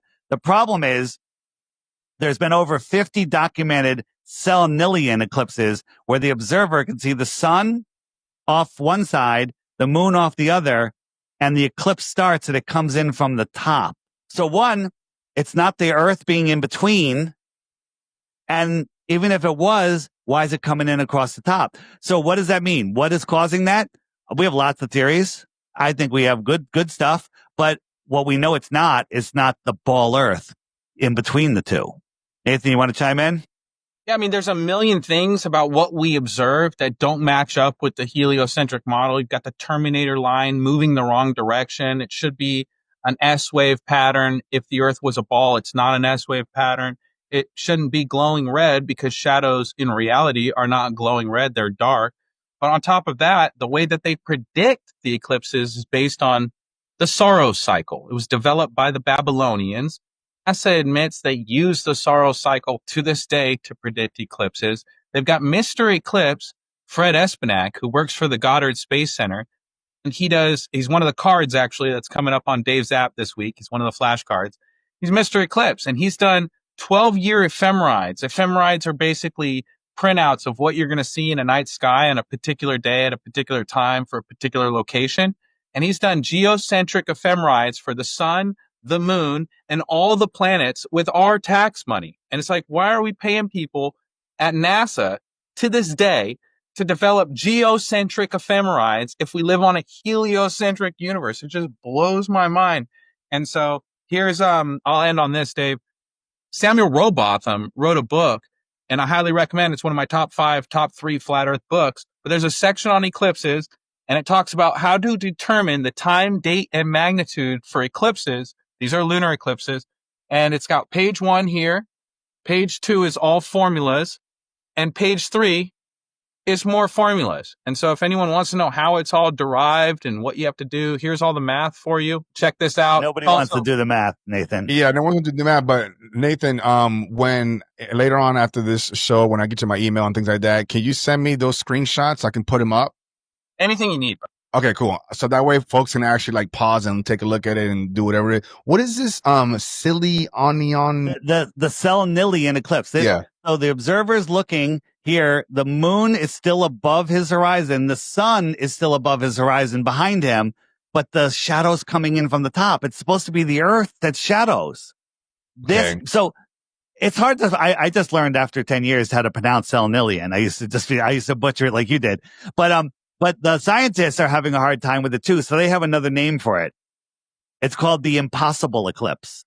Literally, that's what they call it. The impossible eclipse. And they don't go any further. They go, well, it's the impossible eclipse. And then they just forget about it. And they leave it alone. So they're throwing in the They're not admitting anything. They're just saying it's impossible. We can't figure it out, but the earth is still a globe and the earth is still causing the eclipse, right? I want to talk about solar eclipses give me 2 minutes on this. Right? Yeah. So we're told that the moon goes in front of the sun. Do you see the moon here? I see it. No, you don't. You see missing sun, right? Okay. You think you see it, right? Okay. You think you see it, but you see missing sun. You see, look, you see missing sun. I do. Right? How come we don't see the moon? Well, the sun's blinding you and there's no light on that side of the moon. Well, wait a minute. The sun's lit there. The earth is lit. The earth shine should light up the moon, just like the moonshine lights up the earth. I could read a book by moonlight, right? So you're saying that the sun should be reflecting the light from the earth back to the moon so we can see it, right? Just like the moonlight lights us up because it's reflecting sunlight. Well, the earth is 6 times bigger than the moon, so it should light up the moon so we should see it, right? I'm with you, Dave. But we just have missing sky. So now I think, some people say it's not even the moon that is eclipsing the sun. Whether it's the moon or another body, doesn't matter. But here's what I think. I think it's behind the sun. I think the moon is behind the sun. Let me show you. Let me show you. Yeah, and please. This is something that I observed. So this is the eclipse, and it was hazy for some reason, a lot of airplanes in the sky, but I was able to film the eclipse. Now I don't see the moon. I just see missing sun, right? Now this is my simulated eclipse. I have a paper towel. On the other side, I have a projector projecting a sphere through a tube, just a round circle of light. And then I'm eclipsing it with another body, right? Now I'm going to show you, right? So first, this is an eclipse that was filmed in Michigan, I think.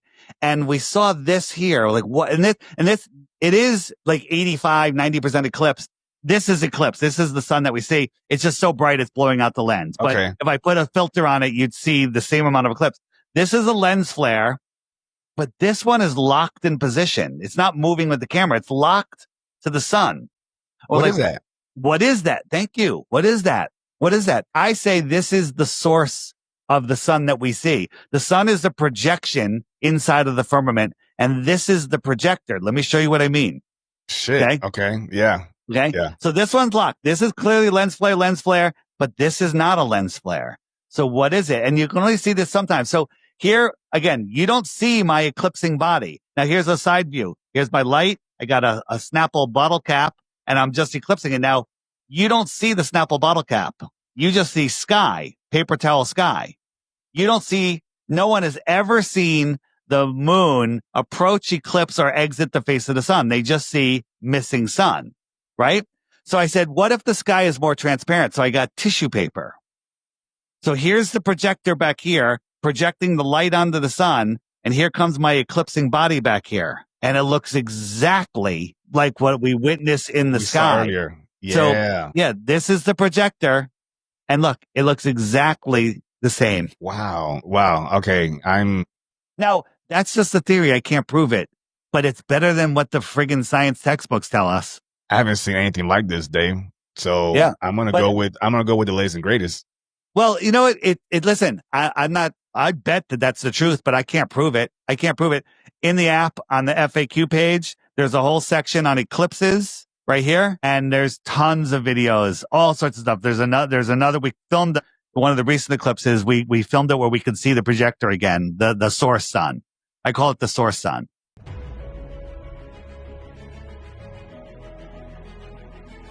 The Flat Earth Clock app has a new feature that will be a game changer. Flat Earth proof flashcards are here. Over 200 proofs destroying the globe.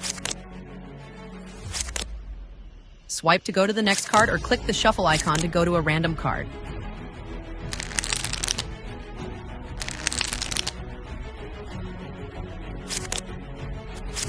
If you see an info icon on the top, click it to get more information on that specific flat Earth proof. Click the back button to go back to a previous card at any time. The more info icon could be a website, a playlist, a book, or a video. Use the share icon to share cards with others via text, email, airdrop, or any other sharing modality.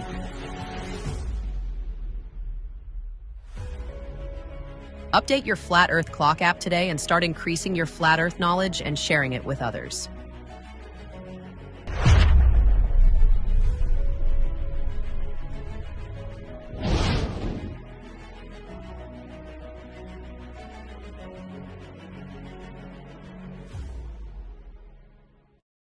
Now, I love it. Yeah, this stuff goes way deeper than you can imagine. Absolutely. Nathan? I think the easiest way to understand that the moon and the sun are projections is when it sets for California over the Pacific Ocean and someone observes it rise, the sun or the moon, in Japan or China, right? They're looking at the same topography on the surface of the sun or the surface of the moon as you are in California. And now we know that it's not because we're on a ball and the Earth is spinning. The Earth's flat, and they're looking at the same sun, the same moon that you are as it sets over California. So in my opinion, it has to be like a you-centered projection that you experience the same way you experience your own reflection. Okay. When the sun sets, the reflection goes directly to your toes, Caesar, and you look at it, come to your toes, but you look over at me looking at the sunset and you don't see the reflection that I see coming towards. It's almost like this universe was developed for you. For you. I love that you said that. You have a personal relationship with the sun. So you're So Caesar, where are you? I'm in Tampa, Florida. You're in Tampa, Florida. So right now it's 8:30, right? So the sun, it's about 8:30. Right here, this is pointing towards New Zealand. If we could call somebody in New Zealand right now, I'd say, where's the sun and what time is it? They would say it's noon and the sun is off. It's off my zenith a little bit because it's working its way closer to them. Oh no, it's actually working its way farther away until it gets into here for our summer. But if you look on this map, whenever anyone is under, if you have the app and you say, hey, it's over Africa, but I know somebody there. You call them, say, where's the sun? They'll say it's directly above them and it's noon, right? The sky is a perfect clock. It's not a gravitational heliocentric space monster. It's a clock. It's a geared clock. There's another video. If you go to the more resources section and you scroll down to full length videos, if we go to there, scroll down, there's one called, where is it? It's called The Mechanical Realm. Amazing. It's about the Antikythera mechanism, showing is a device that was found off of Greece, buried in the ocean, a couple thousand years old, and it's a clock that shows you where all the eclipses happen, where the sun and the moon are, some of the planets, and it is accurate. It is as accurate as any timepiece now. Yes, and we've got. Oh, sorry, Dave. Yeah, go ahead. Finish. About the Antikythera mechanism, there's something called the Ore that was developed in the early 1700s that predicts eclipses and the planetary motions. You've got the Prague clock, developed 600 years ago. You've got astrolabes back in the day used for celestial navigation. Globers are like, where's your model? Flat Earth is like a Victoria's Secret catalog when it comes to models. We have all the models, but Globers have video games and cartoons, and they think those are models. So, like, video games are not models. What Dave is showing here models the sky map for a particular location on the Earth. The Ore models eclipses. The Antikythera mechanism, the Prague clock, model the sunrise and the sunset for particular times of the year. So we have all the models. Globers have video games. Nana nana boo boo. I'm sorry. Just figure out how to do it.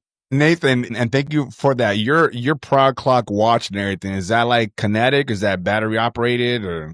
Yeah, this one, it's battery operated, but the real Prague clock has 35 moving parts, and it does the zodiacs, the moon phases, the sunrise, sunset, times for the particular times of the year.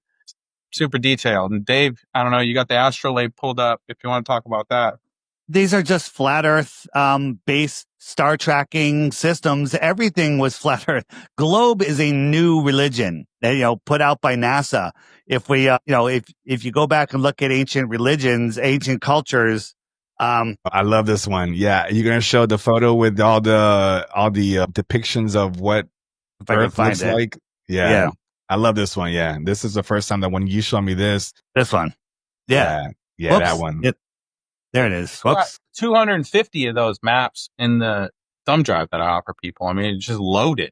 I love that. And I'm gonna get those too from you, Nathan, because that's awesome stuff. Yeah. I've always asked this, Dave. I'm like, if the ancients, the people that we're supposed to respect, the elders and things like that, have said this is what we know from however way that they know it, who are we to come in this century and be like, I'm excuse my language, but fuck you guys. Like, I don't understand, what made us the authority one day and say, forget all of that. Here's what it is. I don't get it. Yeah. It's like spitting on their grave almost. And here's crazy too, is you had the Egyptians and the Mayans and the Chaldeans and the Phoenicians, and they're all working out the sky independent of one another. They didn't have emails. They didn't have cell phones. They weren't texting like, hey, this is how we figured out how the eclipse worked. And they're all coming up with the same Ptolemaic model, the same explanations. And then all of a sudden, a few hundred years ago, a bunch of people got enough control where they could run the public education system. And they're like, they were all wrong. Spit in your ancestors' face. Listen to us now and trust the science. And it's just not adding up. Yeah, yeah. They scream, where's your model? Here's their model, right? You got a toy globe, right? Can you put a gallon of water on it? No, it won't stick to it, right? Can it contain air on the outside? No, there's nothing to contain the air, right? Can a cruise ship stick to the bottom of it? No, right? So it's not a model, it's a toy, right? So it's not a model, it's a toy. Now, here's a food bowl, right? Here's a food bowl with a plastic lid, right? All right. Yeah. Can it contain water? Can I pour some water in there? Will it be contained? Yeah. Can it contain air? Can I put some air in there? Will it be contained? Yeah. Right? Can I put a cruise ship on the water and people stick to the cookies and the ship will float? Right? A better model, right? And so people say, where's your model? Here's our model right here. This thing hasn't been open in 40 years. You ever see these things? They got like a fish in there. They got plants. And it's just self-sustaining and off of sunlight, only sunlight. It hasn't been open in 40 years. Is this something that you put together? Or is this no, I didn't. But I made one of these in school, like in elementary school, and we had it. Okay. We had it for like a long time. But this guy made this thing, and it hasn't been open in over 40 years. And there's like living animals in there and stuff. And it's got like its own little atmosphere and everything. The animals make carbon dioxide. The plants make oxygen. The fish poop and fertilize the plants. And wow, and it just goes on and on. What are those called, by the way? Because I want to look those up. Terrarium. A terrarium. Okay. Yeah. Okay. Yeah, look it up. I know the word. I just never seen it like this. Yeah, look it up. Look it up. Will do. I love all his homework. All right, let me try to spitfire some stuff here. Okay. At Matacom_vision says, do satellites exist? What are we seeing when we spot Starlink? You go first, Nathan. Yeah, of course. So when it comes to satellites, right, it makes no sense logistically to send something for millions or billions of dollars when what you're trying to do is study or monitor the Earth. You could do that with a high altitude weather balloon. So they have something called the Columbia Satellite Balloon Program. NASA consumes more helium than any organization on Earth. They're launching thousands of these balloons with our tax money every single week, admittedly. And if you try and Google real pictures of satellites in space, they're all cartoons. Space violates natural law. They can't scientifically demonstrate a gravitational orbit. So the whole thing's based on a whole layered cake of fairy tales. And logistically, for me, it makes no sense to go to space if you're trying to monitor the weather or use it for, reconnaissance. All that stuff is here on Earth. You would keep the systems here on Earth. They could be retrieved.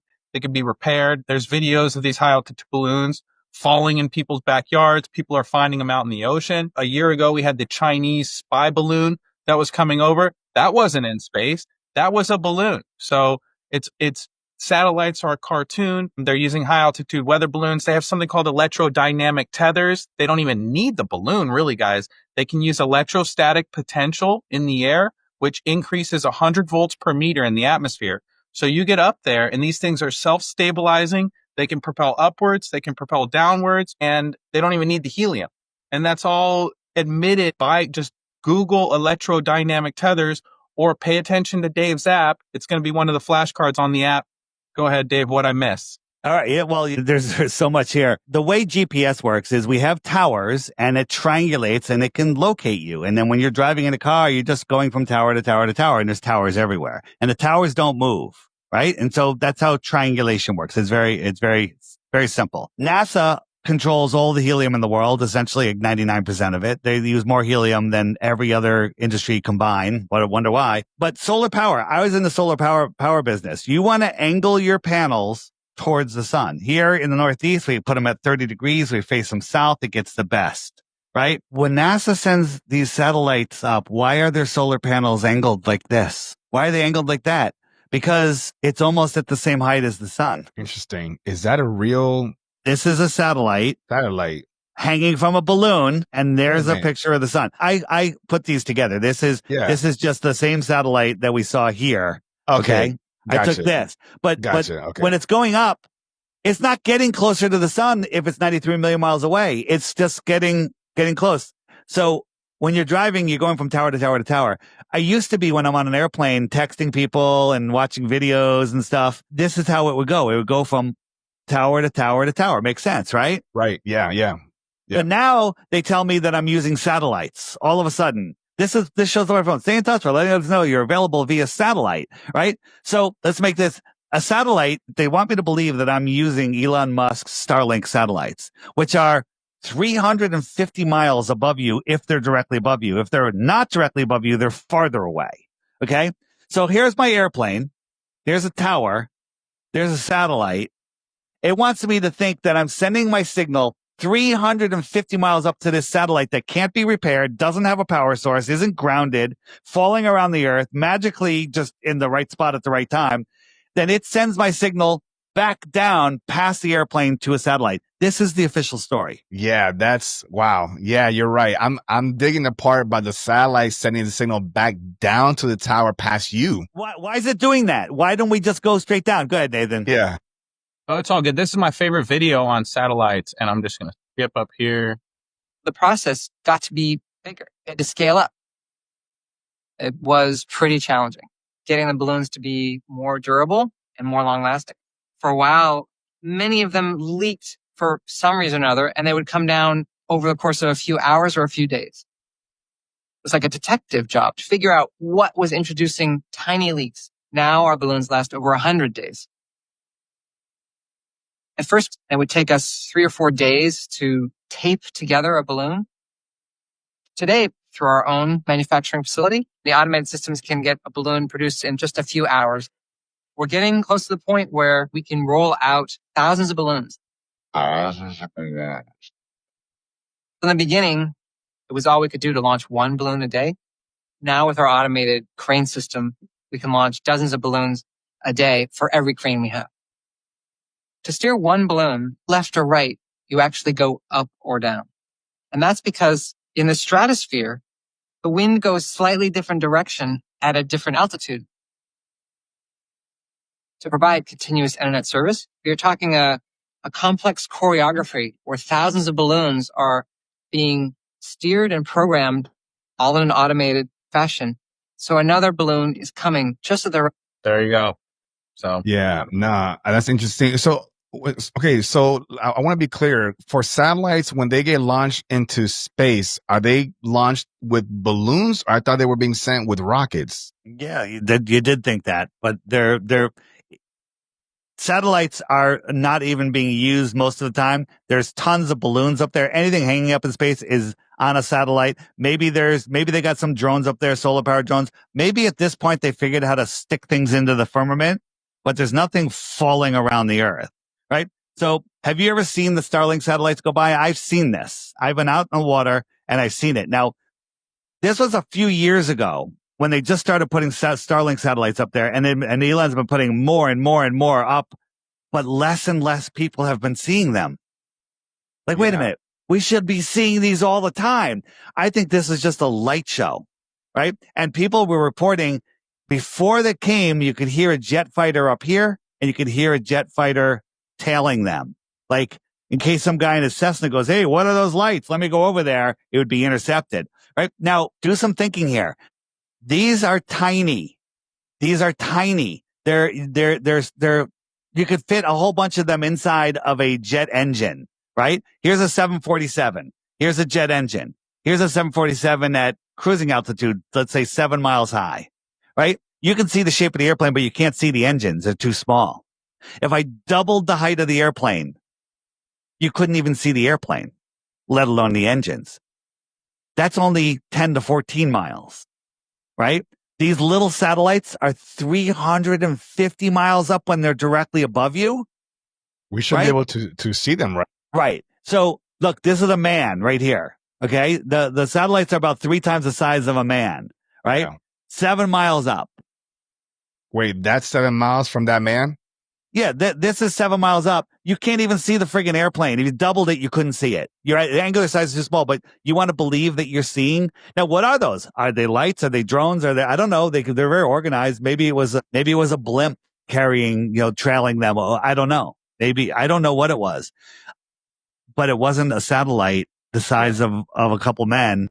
What Dave is saying is, as it gets 300 miles away, the angular size of the satellite would be so small, it would be like Dave flying in this plane 7 miles up and holding up a soda can and asking you on the Earth, is it a Sprite or is it a Coca-Cola? And thinking that you could read that, or see a box the size of a minivan 300 miles away. And then, like Dave said, that's 300 miles when it's directly overhead. If it's moving 17,000 miles an hour and it's going over your head for 6 to 8 minutes, that means the moment you put eyes on it, it's 1,200 to 1,500 miles away. And then you add the 300 miles to that, and it's like you can't see an airplane at 7 miles, and they're talking 1,500 miles. Now, people are like, I've seen the ISS, and I had an ISS tracker, and I was like, hey, it's going to be coming over. And my friend and I, we went out to the top of this hill. We had horizon to horizon view. Boom, there it was, right on time. And it went right over our head. So when it's over our head, that means it's 250 miles away, because that's how high it is, right? Then I could see it for 6 more minutes at 17,500 miles an hour. 6 minutes, I think it's like 3,000 miles. Okay, I'm in Connecticut. I can see it over California. I could still see it. It didn't get any smaller. It didn't get any dimmer, right? Yeah, and Dave, they'll claim the reason you're seeing it is it's the reflection from the sun, but it's nighttime when you see the ISS. So it's on the other side of the Earth. So for 3,000 miles, it's perfectly reflecting the light from the sun. And Caesar, if the three of us were on a beach and we're 20 feet apart from each other, and somebody took a mirror, not a friggin' satellite, which isn't that reflective, and flashed it in Nathan's face, would you and I see that reflection? No. No, yeah. No. Yeah. Yeah, we're not seeing a direct reflection of the sun. Right. Right? Yeah. And so we see this light go by. I had a NASA whistleblower, again, hearsay, but this guy, I checked him out. Everything he told me seemed legit. He told me meetings he was at and who was there, and it all checked out. He says that the way they fake the ISS, they have 5 modified, I think it's B-2 bombers, old that have some transparent sections on them, and they have LED lights all across the bottom that are the same color tint as the sun. And they literally run them. 2 are based in Alaska, and the other 2 are other places, and the other 3 are other places in the world. But they take turns deceiving people. Like, people are like, why would they do all of this? It's to keep us locked in a mental prison. That's what it is. It's to keep us, hiding creation, hiding who we are, hiding our true power. Yeah, and gentlemen, I've always thought for a while back that one of the reasons why we don't go back into space, this is just what I had thought, was because there was so much garbage and trash entrapping us around this globe, right?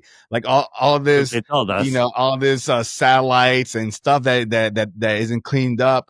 So that's definitely not the case, right? Because I'm sure, because there's a lot of people, and so I'm asking on behalf of folks the best that I can.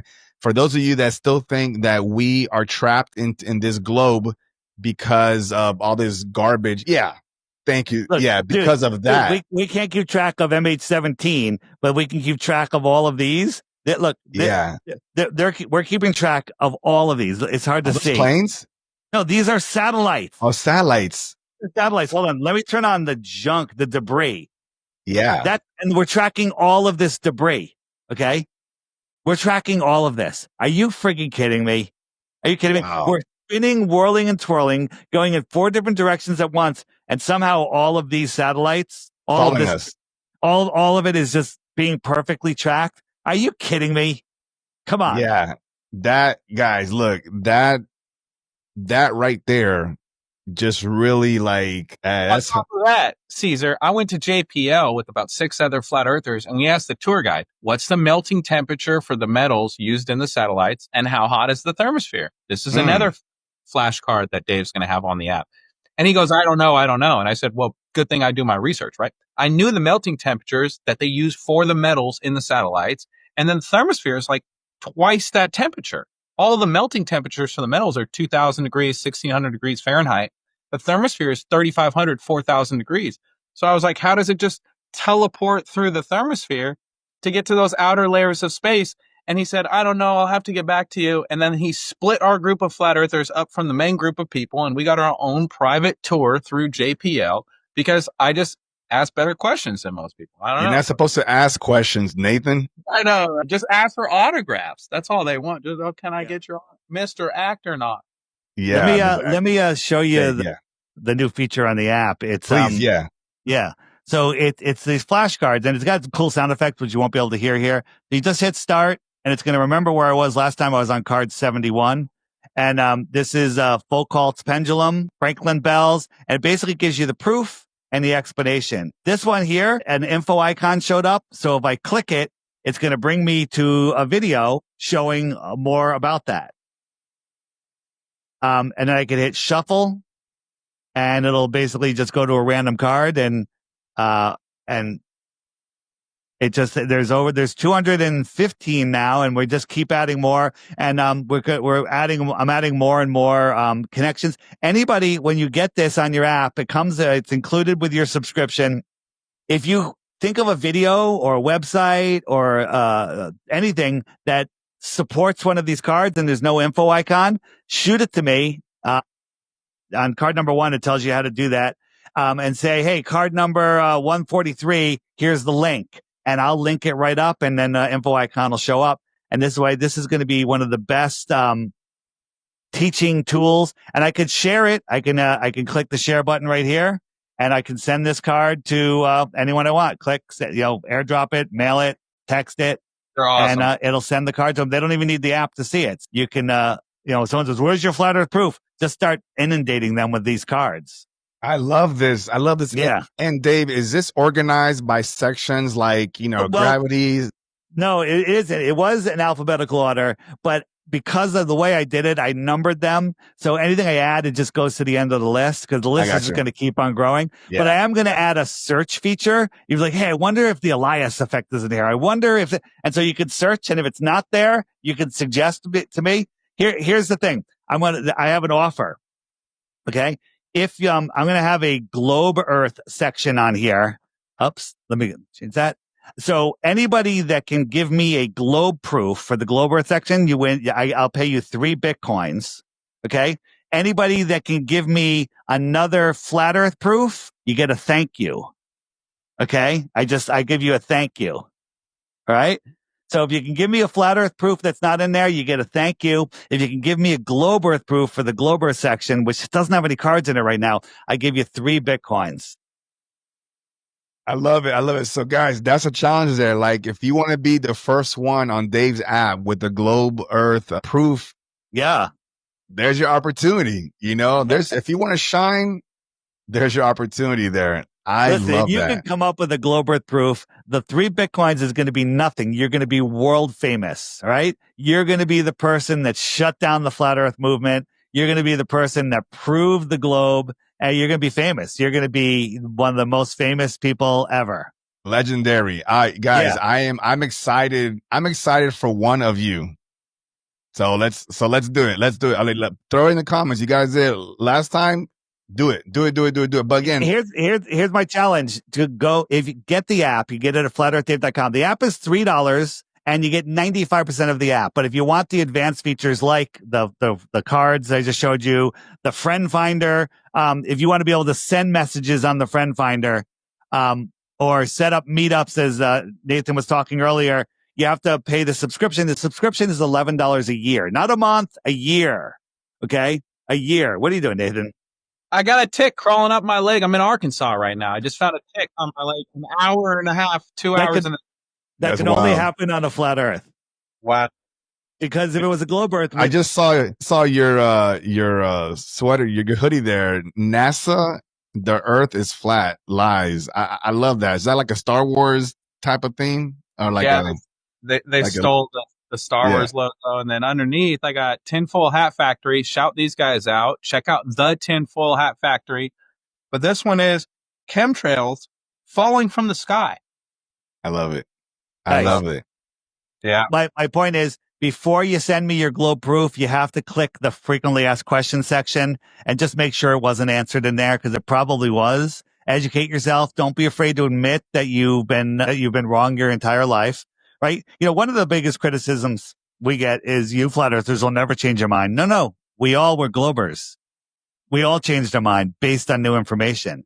The Good problem point. is it's a lot easier to just remain believing what you believe because it doesn't take any effort, right? But if you want to change it, you're going to have to deal with people that are lost in the matrix, people that are unable to think, people that are going to ridicule you. It's not so bad as it used to be back in 2014. Now people are like, just like you, Caesar, like, well, this is interesting. Let me look into it. And there's enough information out there where more and more people are waking up.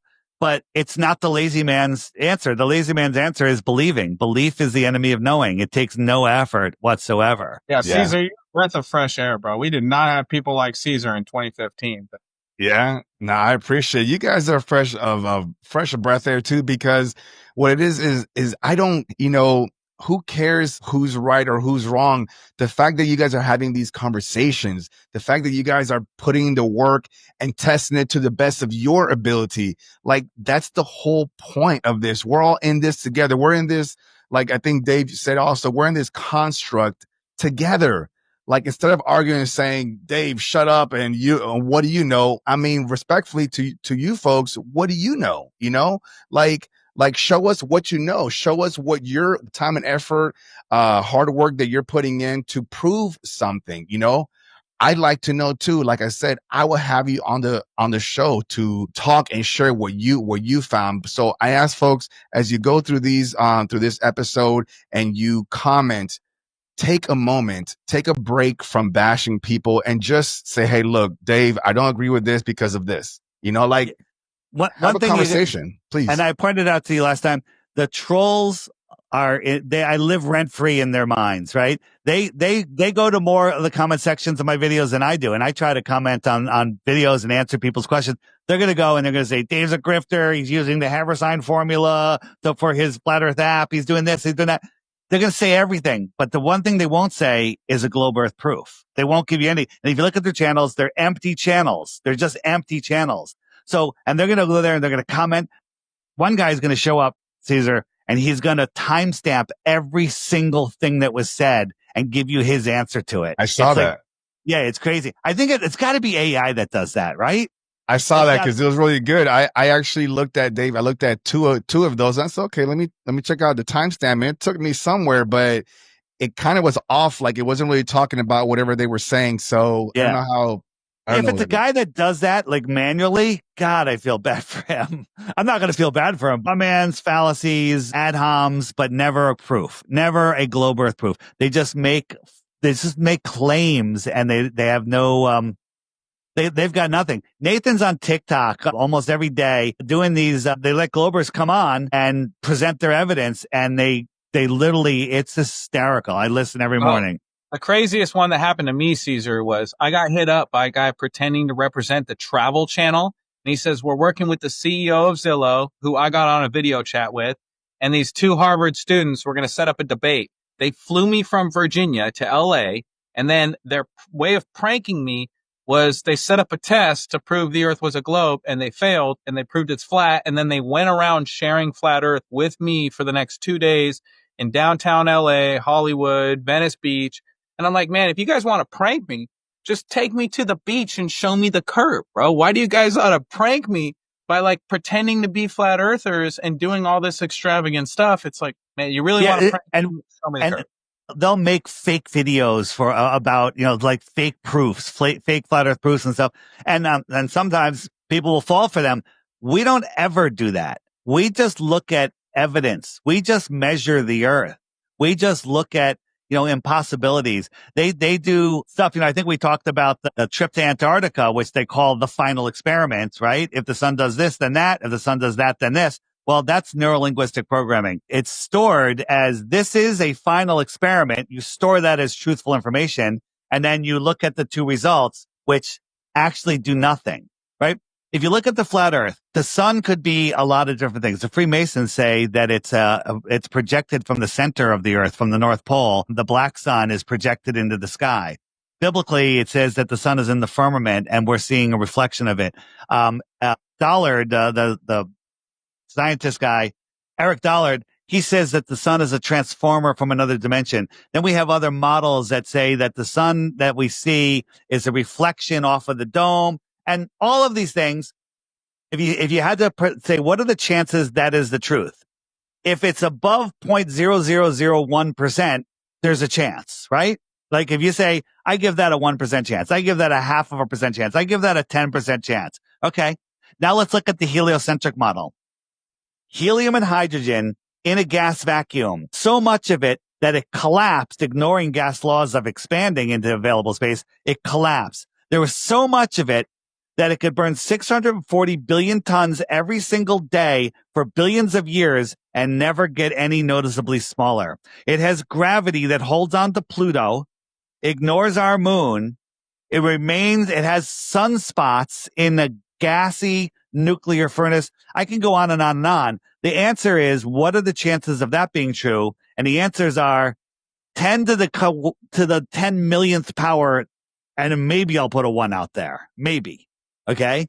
There's 0% chance. So when you realize the heliocentric sun comes with such unbelievable baggage and nonsense, you can't say, well, the movement of that thing determines the shape of the earth, because that's ridiculous. Right. Man, that's a lot to take in and everything, but it does make sense though. I mean, because if just so some folks that don't know too much about the sun, I don't know a whole lot about sun either, but so the sun, from what you understand, is it a ball of fire? And if so, doesn't fire need oxygen?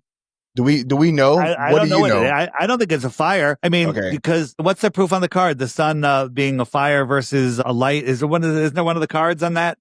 I haven't seen them all. I haven't looked at all the cards, but on the list, yeah, I'm sure there's something on there about how it's different than a fire. You can't get sun tan from a campfire. You can only get sun tan from the sun. It's a different type of energy than a burning ball of gas. But yeah, like Dave said, it needs some source of energy, and on their model, how to just collapse. Well, it would have pulled everything else around it in with it too, and it doesn't affect our moon. I mean, yeah, there's esoteric conversation that talks about that the sun is not even a ball of fire. It's actually light coming from another dimension. Some esoteric knowledge says that the sun is a stargate. It's a portal, and the light that comes from the sun is coming from a different dimension. That's a whole different conversation there, which would then somehow explain kind of what you're saying, that it can't be fire. It can't be this. It can't be that. So if it's not that, then it has to come from somewhere else. I've got a theory. Go ahead, Nathan. I've got a theory. All the electromagnetic energy coming down to the earth was absorbed and kind of transformed through the moon. And so as the moon moves around cooling the earth, you can't send cold energy, but you can pull the heat or pull the energy from the earth. Maybe it recycles it back towards the sun. That's a possibility.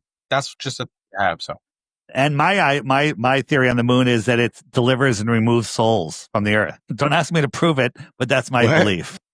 I think that the moon is responsible for the delivery of souls into human avatars, if you will. Shit, Dave, that opens up a whole thought. You're not supposed to clelebrate your birthday. You're supposed to celebrate your creation day. And your creation day is the full moon 9 months, the full moon closest to 9 months before your delivery. And that's your day of creation. It's something like that. I think I'm pretty sure that's it. But let's say this is a simple model of the toroid that we live in, and this dielectric plane is the physical earth where we have our physical experience. So this is like 1% of this entire system. This entire system is what we exist in. This is a soul system, a system made for souls to have experiences. And what we're talking about today is this 1%. The rest of this is God's realm. It's spirit. We can't make any positive claims about the rest of this. All of these luminaries, all of this, we can only make positive claims about measuring what we can hit with a hammer, and that's this part right here. Dave, and I love this depiction, this video here. So you're saying this plane, this disc, that's our realm. That's where we're at right now. That's what you're saying from this model. That's what I think. Nathan, what about you? What you think. Sorry, I got a text right then. What do you think? I asked this disc that we're seeing. A simple depiction of, the toroid that we live in, and we live on this dielectric plane. Something like that. You want to add to that? Yeah, it could be a simple simulation of like what we live inside of. Yeah. And then it might go way beyond here. We don't know. Right. Right? We We don't know. don't know. You know, people get upset when I talk about more land. I don't know if there's more land, but you know, if you look at, you know, some of the other maps that have been found, you know, like this one, this was from a Buddhist temple from 10 centuries ago. It was published in 1907 in a Hawaiian newspaper. What are all those other continents? Right. I think, you said something earlier, a few minutes back on the show. You said there's nothing new under the sun. Yeah. So that means that if you can't create something that you haven't been inspired by or seen or been introduced to, so, right? I don't know. Listen, I don't know what's existed before, but all of this technology that we're having now, I think it's old technology. I think it's been around before. There's a movie called Newsbenders, not a movie, a TV show. And if you just go on the app to the video search section and type in Newsbender, so let me see. It's from 1960. There it is. Newsbenders. Okay. And if you watch that, basically it's like 1960. This guy shows up for a job interview, and this guy shows up for a job interview, and he's like, "Yeah, this is where we make the news. We plan all the wars, and the rockets are showing everything. It's all fake, and it's all planned out a year in advance and everything." And the guy's like, "What?" He's like, "It's unbelievable." He's like, "Well, he goes, what if I decide to tell anybody?" He goes, "Well, you remember that operation you had 10 years ago for your gallbladder?" He goes, "Well, they put a little chip inside of you that we can press a button and you'll have a heart attack anytime we want." Nah, you made that And he's up. like, "No, this is just the show, right? This is just the show." Okay. But I see. but you're saying all that, and the guy's like, he's asking more and more questions, and the thing is, he goes, "Who's planning all of this? Who figures all this out?" He goes, "Oh, it's not who." He goes, "It's the big machine upstairs." Oh, shit. He's talking about AI. Yeah. Okay. Yeah. I don't know if it's true or not, but Yeah. but that's what they were talking about. It's just like, you know, when people, if you look at in the book section on here, if you go to the more land section, there's a book called The Iron Republic that, it's about a guy. Well, where'd it go? It's about a guy that, went to Antarctica and found more land on the other side of Antarctica and lived there for 10 years. He got married, and it's a great story. Yeah, it's an amazing story. Look it up. You can go on the app and search, on their videos, search, Iron Republic, and it's on YouTube. You can listen to it. One of our guys read the whole book. He did a great job. And it's like a 5.5 hour video, but it's a great story. Now, it's a story. True or not, doesn't matter. In the late 1800s, they were talking about more land beyond Antarctica. Okay? True or not, Yeah. they were talking Right. about more land beyond Antarctica. The conversation was still being had, period. That's the point here. I appreciate you showing me that. Nathan, I want to ask you something real quick, because David mentioned about AI, the big machine and things like that. People say it's artificial intelligence.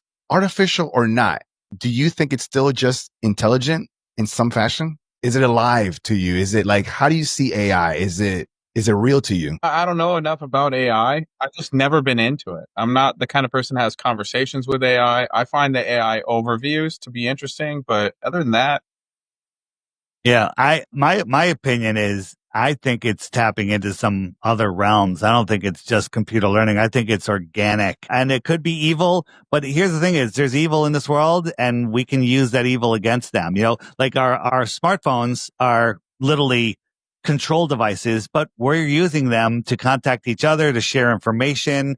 You know, the internet. You know, I believe they created Bitcoin to control us, but then the people created Monero off of Bitcoin, which is a privacy cryptocurrency, and other privacy ones.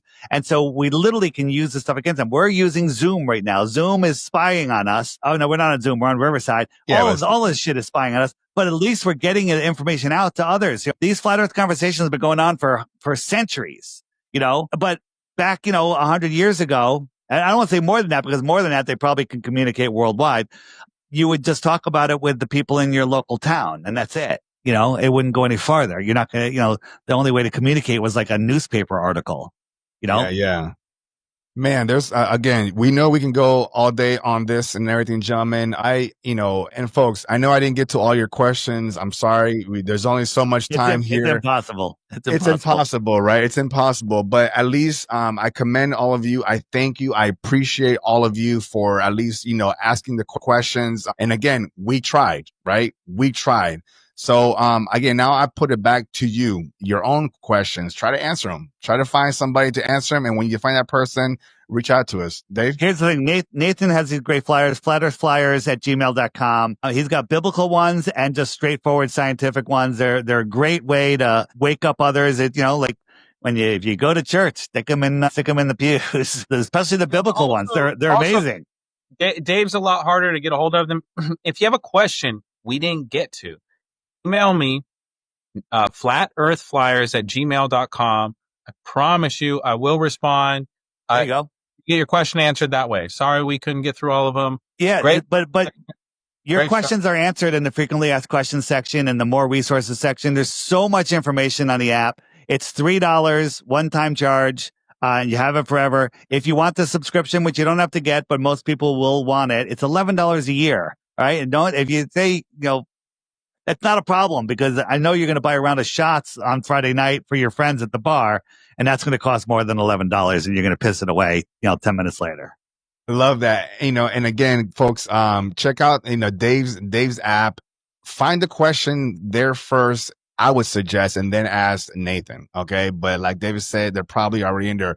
Dave, I want to ask you one last question from a guest that was directly to you. It should be a simple one, but, at Light Path Divine ask, does Dave believe there is an edge to Earth? And if so, what does Dave think is beyond it? I don't think there's an edge, but we don't have access beyond 60 degrees south. So we're not allowed to independently explore what's out here. Right. So people think that, when they think about flat Earth, they think about what they're programmed to believe that flat Earth is a disk in space like this. You Google flat Earth, this is what Google is going to give you. This is ridiculous. This is the heliocentric straw man, flat Earth straw man, double straw man image. That's not the case. If we were in Kansas and we had a lake, let's say it was 200 miles across. Okay. That's a big ass lake, right? 200 miles across, big circular lake. In the center of the lake was, a small island with a magnetic mountain on it. Okay. So if you're 100 miles out from the shore, you're 100 miles from the center, you're 100 miles from the shore, you can't see either. It feels like you're in the ocean. You take out your compass, it's going to point to the center, right? If I try to go west, I got to make a circle around that center so I can go west and end up right back to where I started from.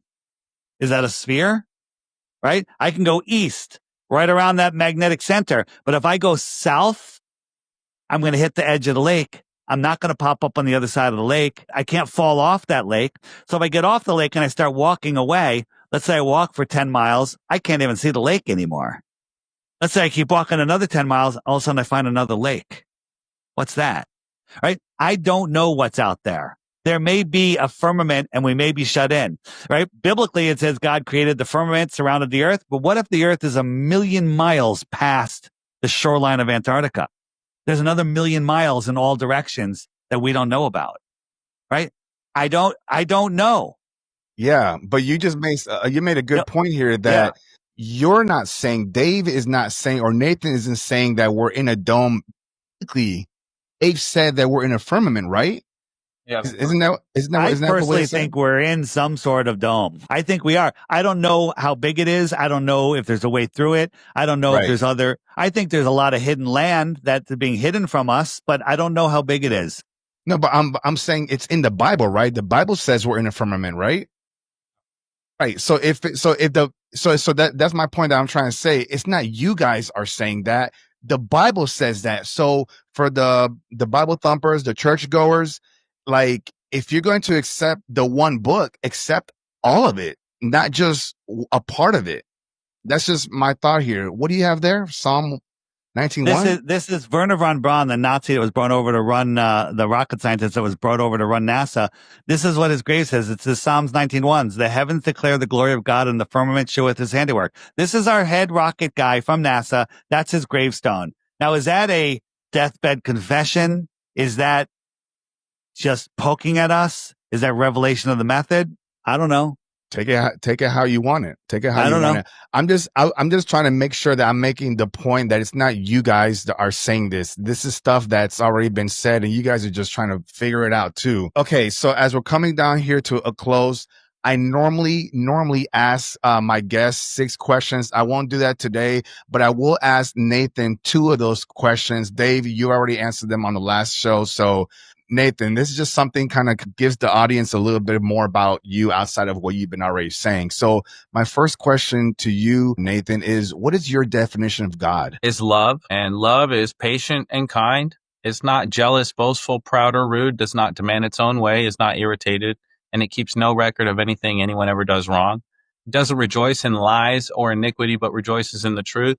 And love, or God, never gives up, never loses hope, is always faithful, and endures all things. And I think the Creator, that is love, sent his son to die on a cross for you and me so that our sins could be forgiven and we could spend eternity in heaven with the God who created this beautiful flat earth that we're on with dolphins and strawberries and giraffes and cantaloupe.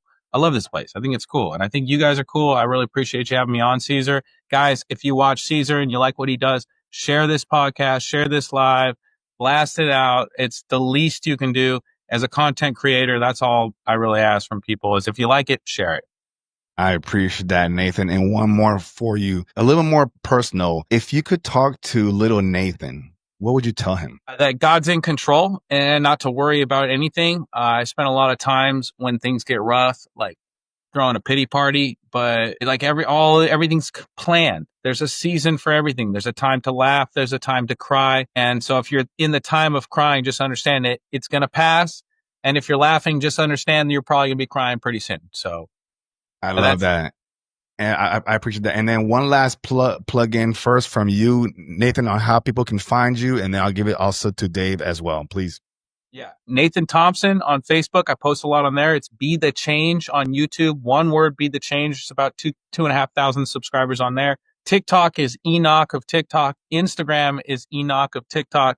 And if you have any questions, if you need a referral code to Dave's app, anything I can help you with, flatearthflyers@gmail.com. That's also how you order flyers. And also, guys, I just got a new RV today, so I'm going around doing meetups. If you want me to host a meetup in your area and I can park my RV next to your house, let me know. Send me an email. Same email, flatearthflyers@gmail.com. And salute to Dave. Dave brought me on the podcast. Guys, download his app. It's worth its weight in gold. I promise you. Right. You'll get $10 out of it. Like, it'll be worth it. So check this out. If let me click this. If you go to the Meetup Maker, this is where people can create meetups. But the most important part is alert me of local meetups. Click that and then say, okay, I'm interested in meetups within 500 miles and send an email to and put your email address in there. And then you'll get an email notification anytime anyone sets up a meetup. And then because you'll be like, oh man, it was a meetup. It was just 20 miles down the road. I didn't know. And I did it. I set up a meetup where, let me show you this, where, on the friend finder, I could say, I'm going to set my radius to, 50 kilometers, save, right? And at 50 kilometers, there's 442 people. Wow. Within 50 kilometers of me. I can click that button and I could say, I'm going to send a message. Hey, I'm having a meetup at John's Bar and Grill Saturday at 4:00. Here's the address. Boom, boom, boom. Check out the meetup maker because I'll put more information there and send it, and everyone will get a message. Everybody gets it, so everybody is aware of what's going on, who, what, where. Whether you're a subscriber or not, you'll get the message, right? Wow. Yeah. So everyone gets the message, and and then there's also dating on here, but you can click on somebody's thing. You can send them a message. You can click on their profile. And there's, Dave, you're making it too easy for everybody. I mean, you have everything. It's a one-stop shop application, folks. Dude, every blue dot on there, male or female, you have more in common with them than any dating site will ever be able to match you up with because they're awake and aware. They know about the science, right? They're all awake and aware. And, there's already people married, babies because of this. It's just a great way. Listen, if you do a meetup, and one person shows up from your town, great. It's a win. You now have a new best friend. It's a total win. I love right? that. Nathan, you've done meetups with 50, 80 people, and you've done meetups with 2 people. Guys, I don't care what you guys say about Dave, man. He's got a heart and everything. Not only is he trying to share and spread the information, but he's trying to connect people, find love, man. Start a new generation based off of these foundations of these truths, of these truths, call it flat earth truths, whatever you want to call it. But these aren't things outside of the experiments that Nathan and Dave do. Everything else that they're finding, someone else has done the work. So I would say, guys, give them a little grace and stop saying that they're making up everything, because all they're doing is just rinse and repeating, sharing what's already been done. So, okay. So with that being said, Dave, one more time. Oh, go for it. The last thing is, you can get the app at flatearthdave.com. It's just for Android and Apple right now, mobile devices. Works on iPads, amazing on iPads. But when the first thing it's going to ask you is, do you have a referral code? You don't get any discount. It's only $3. But the referral code is if, hey, somebody told me about the app, their referral code is, well, Nathan's referral code is NEO, right? NEO. Oh, yeah, like so NEO. Type in NEO, and what you get from that is nothing. Nathan will get a point, and he'll also get some Dome cryptocurrency, right? Which is kind of fun. We'll see what happens with that. But if you get 11 points, you can trade it in for a year subscription. So I even make the subscription, which is only $11 a year. I can make it free, because if you have the app and you start talking to people about flat earth and you bring up a meme, you bring up a video, you show them, the first thing they're going to say is, where do I get that app?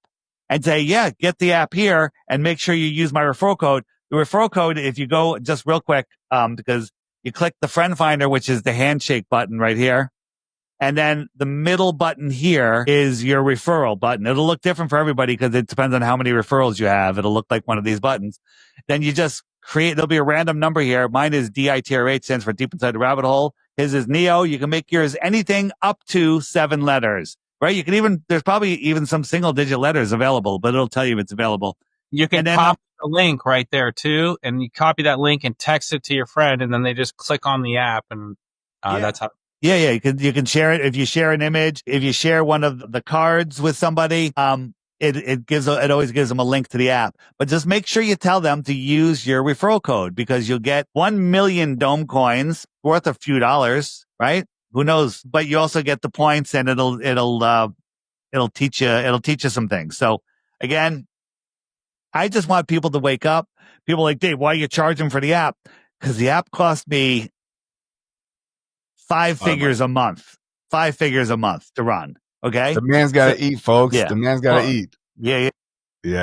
So the last thing before I go to my outro, Dave, is there a last message that you just want to give to my audience before we go out? Don't believe anything that we said. Verify everything, as the creators told us to do. Don't believe any man. Belief is the enemy of knowing, but use your senses, right? I can tell Caesar's a good guy from the second I got his email, before I even saw his face and his micro expressions and the tone of his voice.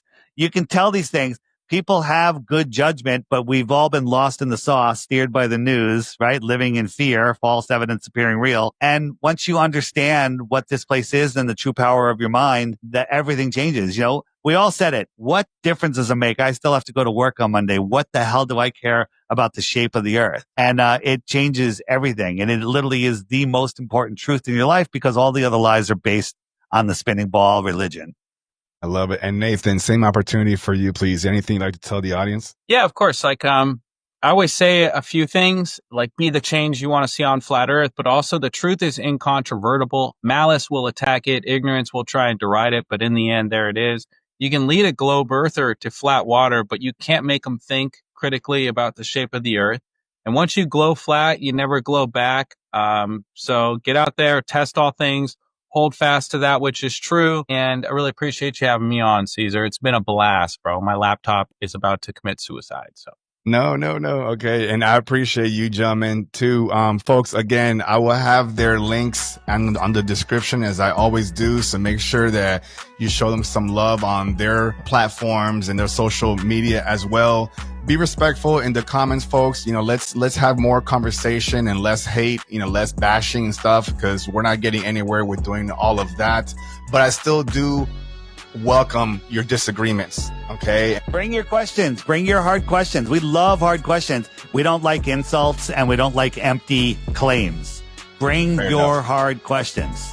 Fair enough. And folks, if you like the episode today, folks, please subscribe to the channel, send a like, share it with your friends, talk about it over the water cooler, talk about it while you're on a remote, a Teams call with your boss, whatever the case is, do that. If you're on, the audio platforms, I'm on Spotify, iHeart, Amazon Music, you name it. I'm on all of those. Rate the show. When you rate the show, it helps the algorithm take this conversation, not just here, but way out there, overseas and even beyond the frequency, guys. So please share it, like it. And Dave, you wanted to say something? Just remember, when you're talking about it at the water cooler, notice the surface of the water. It's flat. All right, I'll keep that in here. And folks, as a reminder, I love you. I see you. I hear you. I am you. Continue to ask questions. Don't be afraid to pull back the curtain and take a deeper look. Push forward, always reaching beyond the frequency.